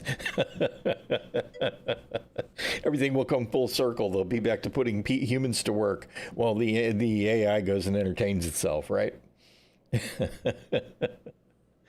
Oh, man. I need to ease it back, but I still want to help my friends. I want to build them the ornithopters. I want to help them get loot. I want to enable them. But I just don't have time to play 3 hours a day or 2 hours a day, right? So I'm going to instead do this other activity and still contribute. Yeah. I mean, yeah, when we were looking at on the stream that you guys showed, the Lance Rads, when we were looking at them, they weren't all PvP driven. They were, you know, like you might be a kind of player that is just a pure crafter. You play maybe with a couple friends and all you guys do is harvest nodes, turn it into ingots or whatever, and then make a bunch of buggies or make a bunch of, you just like stack up and you just hoard and hoard and hoard, and then you are going to be the guild's, you're going to be like House Atreides, like contributor. The second something happens where you got to build a buggy or something and you got to donate a bunch of buggies, you're like going to be all over it. So that could just be your way to contributing to the greater Lance Rad, which is pretty cool, right? So everyone has their own way to play, which is fun, because I know for a fact, like, I'm going to be all over the deep desert, but I know not everyone's going to do that, you know. that's just not the case. I know I said I was going to go out of the deep desert, but I got roped right Thank back you for in sharing that because I link, just read Super. I something from appreciate chat. that. So question Definitely have a here look about, at that. I'm sure the weekly conversation will be wipes of the fired up storm. in Detox's Is that new Discord shortly desert map about that where gets we're going to wiped try and get when a started. new map comes in? Is that a handcrafted map or is that a procedurally generated map? How does that work? It's a handcrafted map. So there's going to be a world designer building them. The We built growth quite a in few already, technology we have and made data basically development tool systems to be able to easier is craft so them. strange. So at some level, somebody works with the building blocks that are like making a. I mean, you know, people use the example all the time as we consider the computing power that we use to take people to the moon and back home, right? And then compare that computing power. Compare all of the computing power that existed in the world at that time when we went to the moon and back, and then compare it to this silly brick that's become ubiquitous in modern life. There are so many damn phones around the world, right? And there's no real comparison. This is so much more powerful than all the computing power that existed in the world in 1969. It's nuts. I mean, you know, Moore's law, yes, etc. But it just feels like, so, you know, even applying this kind of algorithm to where AI will turn up, there's definitely ramifications for the future of humankind. There's no doubt about that. The fact that you can still buy a ham radio is shocking, honestly. Well, I mean, part of the reason that ham radios still have use is, I mean, communication is always useful, but they still dedicate certain radio frequencies to ham operators, right? So as long as they continue to sell the radios, they'll continue to limit transmissions in that bandwidth, right? I mean, not to mention there is a segment of our society, as small as increasingly small as it may be in the world, where people are like, I'm going to keep some of the old avenues available just in case the shit hits the fan. And I'm glad there are people like that out there, because at some point, whether it's 10 years or 100 years or 1,000 years from now, it's going to matter. And those people are going to either slow down the downfall of humanity or help rebuild it, one or the other, right? Because we have to remember our history. And right now, we are definitely a species that seems to be suffering from forced amnesia. A rock island, or call them content blocks, but like a rock island that has an eco lab, and at that level, and then you will have a world designer at a bit of a higher level, mixing those together, and then deciding also, okay, do we now? This is cool where they were talking about the deep desert maps are handcrafted. What configuration, where are the spice fields? So they will be different, but it won't just be randomly generated. The economy team again placing their the wheel turns and rotations of the resources. So we have quite a few tooling to ensure that we get that variation fairly easily. So basically the short answer is yes, handcrafted through those tools to deliver a unique experience every week. I mean, it's still a lot of sand and rock, of course, but it'll be a really it'll be such a smart every week, in-lore explanation to keep exploration valuable and change up the game world. And not just part of the game world, but the biggest part of the game world. Even if, like you said, it's a lot of rock and sand, right? And then you want to go there. Yeah, that leads me to an interesting. It's going to be cool. So if that's all handcrafted and there's like, let's say testing, let's just use random numbers here, testing lab 100, right? Would that mean on this week, testing lab, someone found out that testing lab 100's in, and that means the unique best sniper rifle in the game is in, but only for this week, and it will not be in the next week. You'll have to wait for the rotation. And Okay. Anarchy Online, man, that's going back. Will drop there, right? I only played a little bit of that. I was big into So you won't be DAOC able to make too many of them. So you have after to, leaving you have to go Echelon's there to call, so I didn't secure get to that. do a lot of AO. And an Although I had interesting some friends mechanic that about played schematics, which I also Anarchy wanna mention, Online is that came over to DOC. learn a schematic, you have to be at your base or at like a It location. like your was base. ahead of its time, though, So for even if you sure. find your schematic, to be able to learn it, basically absorb it, you have to get out as well, out of PvP into a base. Yeah. Yeah. I mean, that's super cool. I met my wife playing DAOC on Gaheris, anyway. actually. You can correct me if I'm wrong, but the way I We've envision been married 20 years as of January. These weekly kind of wipes and rotations happening is like you might have a certain play style, or you and your group has a certain. I play hope style, there's a and you might bunch. I'm actually sure just they'll. use, I forget if you they know, the say, power of, I if guess, anybody just has said how diplomacy many and they talking have to people to already. gather information, But do some hopefully intel gathering, and find they will out that continue to add new ones and in the refine them game as this needed. week, and now you and your buddies are like, we really need this because we missed it last chance. So like, this is your week to play. They which is may gonna be slow super, it down super if fun. it proves And then, that since there's it's only not handcrafted enough map, activity to really make you guys use of theoretically the could deep desert in a week. structure 1 week to be heavier on points of interest, like super heavy. You could put out tons of messaging saying like this week is, or this month is going to be absolutely jam packed. 1,040 Haga Basin servers worldwide. which Wow. is going to be super fun. Exactly. Yeah, you basically. And we don't have the EU that's- counted that's the yet. intention. Yeah, I mean, I love it. I mean, I love that Joel said in the live stream that he basically used like, one thing I love about Joel and him being kind of like the creative director of the project is like, he is not afraid to reference other games that he loves and other inspiration for games. You do the Landsrad does its thing and has the decree, and as the decree sticks, it holds for 1 week, and then at the end of that next week, the Landsrad calls again, and whoever gets to vote votes, and they'll get the decree for that week. So the decree is from week to week, and it's voted on by the winning faction.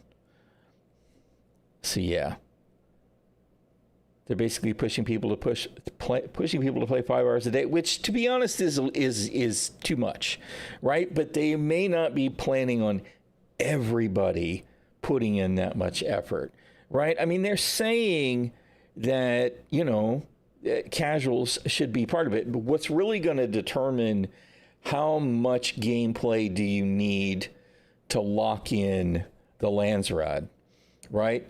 Because, I mean, it may well be that starting tomorrow, people are going to push, some people are going to push hard to endgame, right? And then how much can I, as an individual, influence one of those 70,000 point squares, right?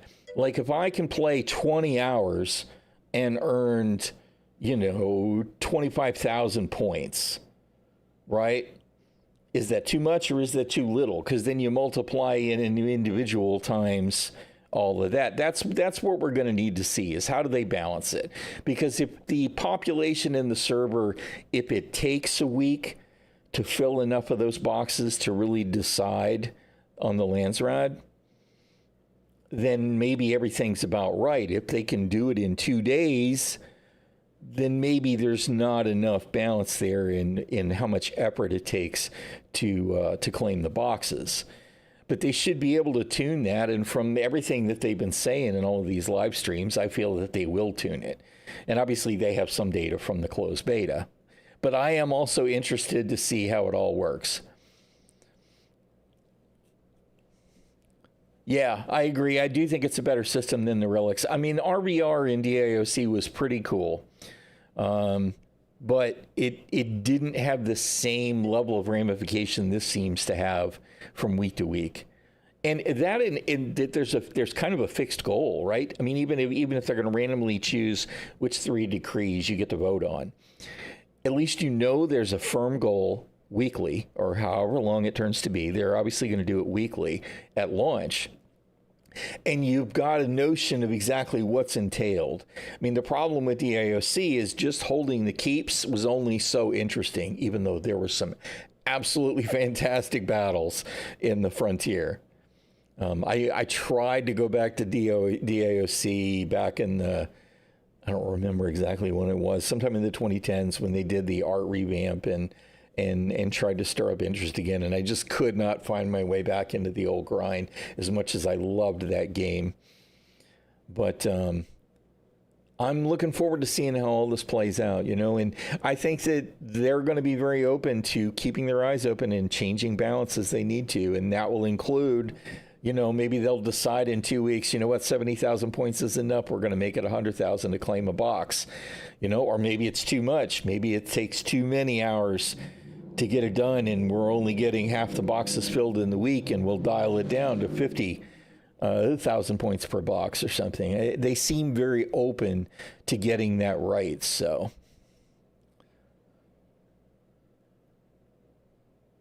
PvE players are going to be, yeah, and PvE players are definitely going to be super important, like Elise and others keep saying, right? To be able to fuel the machine, you're going to need all the resources. So all of that's going to be definitely relevant.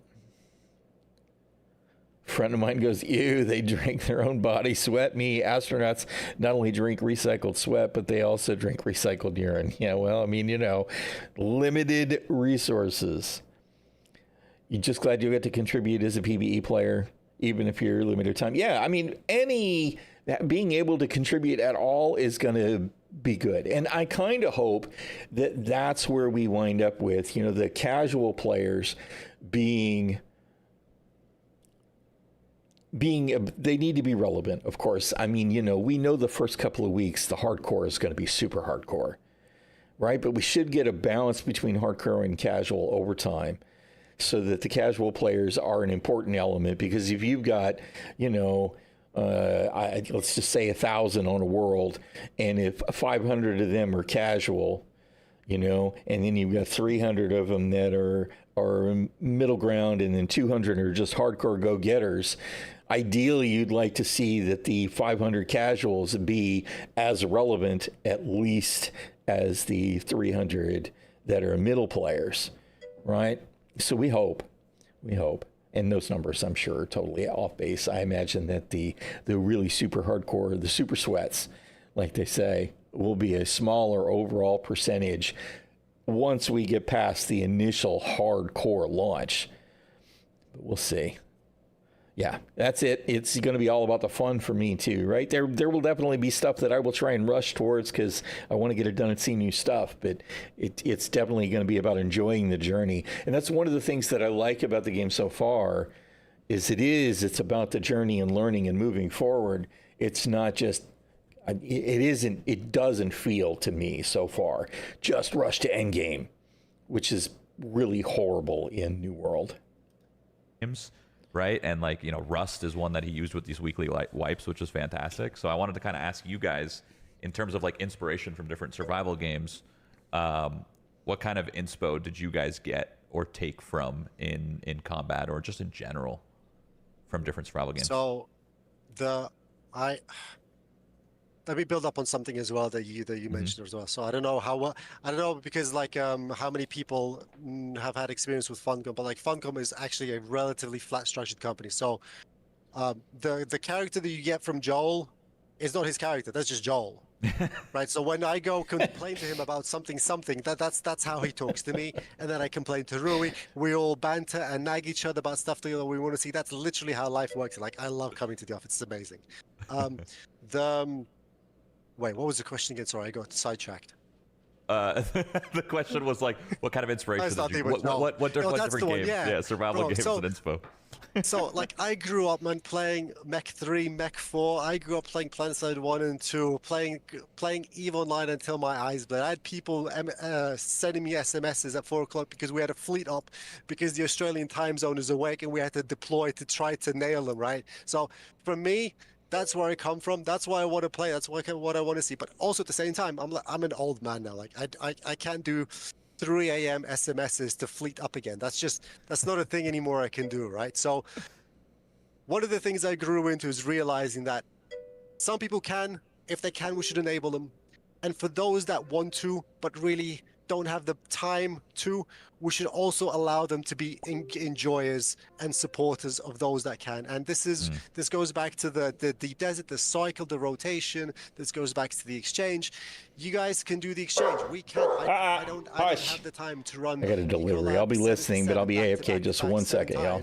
To get the schematic that I want. I'm just going to go to the exchange because I've been collecting stones, crystals, whatever else I need. I'm going to trade that to get the schematics that I want so that I can be an enjoyer if there's other piece of content, right? So there is a beautiful circle that in theory can be a very, very engaging and very, very polished circle. It just needs attention, love, and tender love and care for the next couple of for the next couple of time. I mean, I love that. That's the beauty of like that kind of auction house vibe, right? Like you play your way. If you if you want to be the supplier of tons of iron, I mean, you can do that. You can be the iron guy. Screw it. Do what you want. Sell it, trade, whatever. So a question on the trade post and you know, the auction house is this is going to be a tricky one, I think, of a question, because this is a problem in every game that has trading. Is what are your plans, or how are you going to deal with real money trading? Because you know real money trading will most likely happen. It always does. It is difficult, but you need to have both. So the honest answer is you can never truly stop it. Right. However, you have to combat it because it cannot be allowed to run rampant. Otherwise, it's going to ruin the game. It's going to ruin the experience. Like when I know people are MTXing for Eve, I forget what they're called, the thing that gives you time so that you can play for longer. It just gives me a bad flavor in my mouth when I'm playing the same experience, right? Like it's just something that we want to control. It's going to be a combination of both us overseeing what happens, but also the community helping us and highlighting when they see things happen. Additionally, there's economic things that we can do that control the floor and the ceiling so that things don't go completely crazy, because at the end of the day, we're not a subscription game. We're a buy and play and have fun game. If you really like us, go ahead and buy the DLC so we can keep making more DLC, and then you can buy an expansion pack for us as well, right? That's the plan. Everything in between, we will just try our best to see how we can address with the combination of oversight from the line of dev, from customer support, and as much as we can get support from the actual community to help us steer us in the right direction. Yeah, I mean, that's the most honest answer you could have had, because like in truth, you're right. It's an endless fight. It's just like, you know, me being a competitive shooter player, you're going to deal with cheaters. You're probably going to deal with cheaters in this. RMT and cheaters, you can't truly win, but your goal is to just be in line with the community. The community talks to you, you talk to them, and you just start, you know, don't be afraid to ban, I guess. Just ban, keep fighting. Exactly. It's tough. It's that's tough. Constant fight for sure. But yeah, we'll be on top of it, or from our side at least. We'll pay close attention to it. I love that. Okay, so I got we're gonna move to some lighthearted questions because I know we're kind of nearing time here. So like, what would be what would be some of your guys' like favorite things or most proud of things that you guys have made or worked on in this game? Like, what are you most proud of that you touched in Dune? Would you like to go first, Ulla? Well, as a producer, I don't necessarily work that much directly on things, but I have done a couple of things. But I mean, I'm generally, as a producer, I'm very proud of what the team has achieved. Like that's the angle I'm coming from, that we've actually managed to put together something that feels like a holistic, really cool experience, a survival game that really feels Dune, and that's something I'm really proud of. It feels like a Dune game first and foremost, with survival at the core. And then what I guess what I'm really proud of, we talked about it earlier in the office today actually, because we were playing through it, is in the large beta, the players got access to the first 20 hours. Mm-hmm. And on story, it's quite light actually on the story side in the first 20 hours. There's still lore in there. You meet NPCs that you talk to, and they feel like they belong in Dune. But then once you start going further and further, there's some really cool stuff on the story side. And we were talking about it earlier today. We saw some of the in the dev stream. There was a map called the Waterfat or the Waterfat Mansion, and it's like a single player or like an actual story Water mission, shippers mansion. set in the game, and we have multiple of these with really good cinematics, voice acting, and that makes me really proud because it's the 21st hours of the game is just the start, and I'm really excited to see what people do. I'm gonna drop one thing that I'm proud of that I actually did myself, and some of the coders on the team had to clean up after me. But the trade post stores actually close when there's a sandstorm. That I actually did. It's a cool little detail that So I let me actually really say something, appreciated. because I think, again, behind the curtain, right? Like, I don't know how many people have worked in a 400-man company where all of the people are actually highly, highly creative and on a personality spectrum all the way over there to 2 kilometers over that way, right? Like, the amount of different people, cultures, and everything else that we have working together, honestly, it's challenging, right? Like, Ula Andreas here manages my extreme knee-jerk reactions, right? Like, but not only me, but like also everybody else. I think there are some questions here in chat that are a little bit like, I didn't quite like it. Like, the reason producers exist is because they enable people to work together collectively in a direction. And it's because people are so creative and have such strong personalities that often clashes, right? Like, I think unless you've worked in a 400-man company or even a 30-man team, it's very, very difficult to see. Man, gotta be like herding cats. Personal challenges that can arise, right? Like, this is why you need to have someone that just gets people to be on track. Like, remember the mission, remember the mission, remember the mission. Get the thing and get out, right? Not more than that. For me personally, I honestly at the beginning, for me, Dune was something that was written in the 60s and 70s, right? Like, I was never a big fan because I'm just not that, like, I didn't read the books. I read everything that came after Dune. So when I started reading it for the game, Yeah. it was a bit dated. It's like it's written. And you know, I've been biting my tongue every time that production has come up as a topic in this, because quite frankly, I don't know who is responsible for production concerns with Star Citizen at CIG, but either that dude is getting countermanded all the time, dudette, whatever you want to call him, or they're just not doing their job, because that is just such a massive problem over at CIG, man. There's just nobody controlling the process in a way that's actually going to develop a game. Not the persistent universe, anyway. All right, I had to get that out. I was sticking in my craw since they started talking about production. Let me let that go. Way back when, right? So having Joel talk me through, because like he's so deep in this, it's quite shocking. He's so deep in the lore and narrative that having him walk you through the steps and explain the Yeah, I don't know reasoning which behind version it, of and then explain Unreal how the 5 technology it's works, on. because we can't just magic away Holtzman shields or lasers. We have to solve it, right? Having him talk you through the steps and explain to you, like, this is because of that is because of this is because of this, therefore consequence, and this is the frame, Alex, that you need to be designing in. Us designing a game that really keeps as true as it does to the narrative and the fiction and the world of Dune, for me, I think is a Google says it was developed on 5.2, but achieve without really having to I don't know beyond break that. a couple of the key rules. I think we did wonderfully. The fact that Holtzman shields are almost the perfect narrative vehicle for the challenge of interplay between melee and ranged.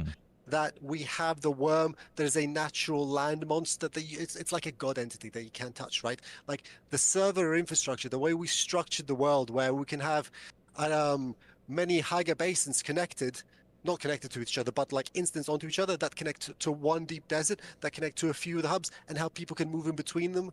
And then the learnings from Exiles, where the community was too segregated over the different maps that we released. So one of the big things that we want to do is to make sure that when we come into this game, we're like, you know what? Let's keep the community a community. Not people that play map A or B or C, but like just mesh them in together. And like where we landed, I think, the connection of the narrative, the tech, and the gameplay, like some of the gameplay can be more polished. It absolutely can be. Some of the AI can absolutely be better. We will get there. But the fact that it's landing together so well and not completely trying to be something else other than a Dune game, I think is a wonderful, wonderful thing. I'm very, very happy that we managed to land. Not that he feels strongly about it or anything, right? I feel like that's a great, absolute killer way. I love the passion and this and the way that he's talking about it all. Literally fire questions all night, but I don't want to take up any more of your guys' time. Oh God, I don't even know. So nine. Yeah. No, seriously, I could do this all day. You guys are an absolute treat to talk to. I mean, everybody. I feel like everybody that I've talked to at Funcom. We're gonna let it go. I know that they're gonna have their little closing conversation. I am glad that I got to watch that whole video though, because I had not seen everything that they had to say about it. I'm glad that somebody with the kind of I don't want to be professional, but very much positive, forward-thinking, engaged gamer, as Shroud appears to be, had a chance to talk to some devs so that gamers could get answers from questions that were definitely going to matter to them. Magic number is 100K. Many big games had 100K cap on release. I don't know. I mean, I think it's going to be a gigantic launch. Although tomorrow is just going to be the deluxe and ultimate players, right?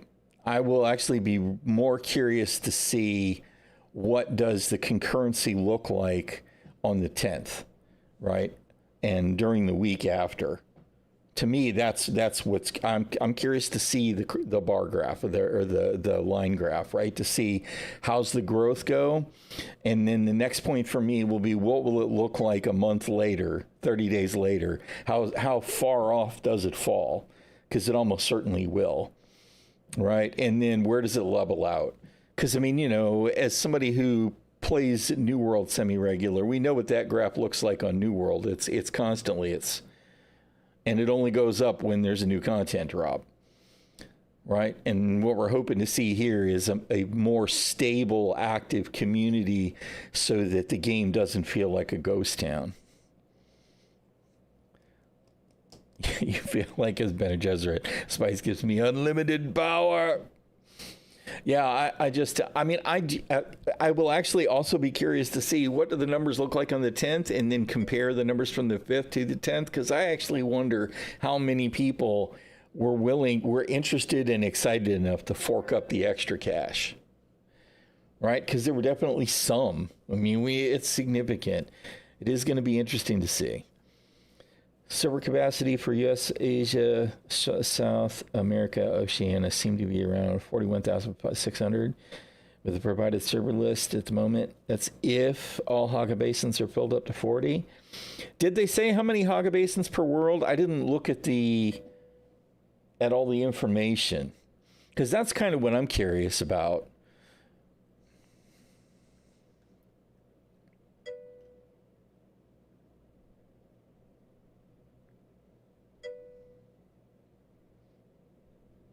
$20 per world at the moment. Okay. Well, that would be potentially, what are we talking about? That would be 800 in the Haga Basins and 300 in the deep desert. So 1,100 players cap online concurrency if everything is full, which probably won't happen. I'm sure there'll be. So I wonder if they're trying to count on maybe 1,000 players per world as the soft cap at launch. Yeah. Well, I mean, I'm interested to see how it plays out. What I'm actually hoping is that they're leaving enough room so that people from the 10th are able to join on added if necessary, or empty slots in the Haga Basins in the worlds for people who are trying to join their buddies who were playing on the 5th, you know. Because what I don't want to see is all of us early access people, I shouldn't say early access, all of us Head Start people hop on servers tomorrow, and then half our buddies that are all going to start on the 10th can't join our servers, and we all will wind up migrating over 5 days later to a server from the 10th.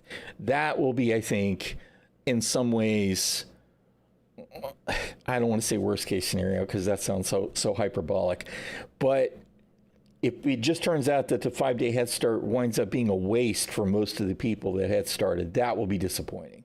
So I hope they're leaving cushion, right? So if they're going to launch with 20 Haga Basins per world, if that means that they actually feel competent, they could at least go to 30 or 40. You know what I mean? Concurrency is really going to be the limit, you know, because they can only run so many, you know, server clusters, whatever, per world, I'm sure. But like I said, I'm excited to start playing on the 5th regardless, even if I wind up having to start over on the 10th, which is something that our group has talked about repeatedly. It may well be a thing, and if that's what it is, that's what it is. But I would rather be able to keep all of my progress on the from the 5th, you know, because that will feel more persistent to me. And as a long-term MMO guy, that's kind of where my heart is. Yeah, I remember the New World launch. It was a disaster with people losing their 3090s for sure. All right, I am going to have to wrap it up here. I appreciate all the conversation today. It's been a really good day. I cannot wait for tomorrow. We are what? We are 20 and a half hours away. 21 and a half hours away. I can't do math right now. My brain is fried, but I need to get the Shield Maiden some food. I got to get some food, and then I've got to take care of some IRL stuff so that I can be sure to be set up for tomorrow, because tomorrow is definitely going to be a long stream, and I am so ready for it. So ready for it. Going to be good fun. I normally would look for somebody to raid, but to be honest, is anybody doing anything related to Dune to raid out to?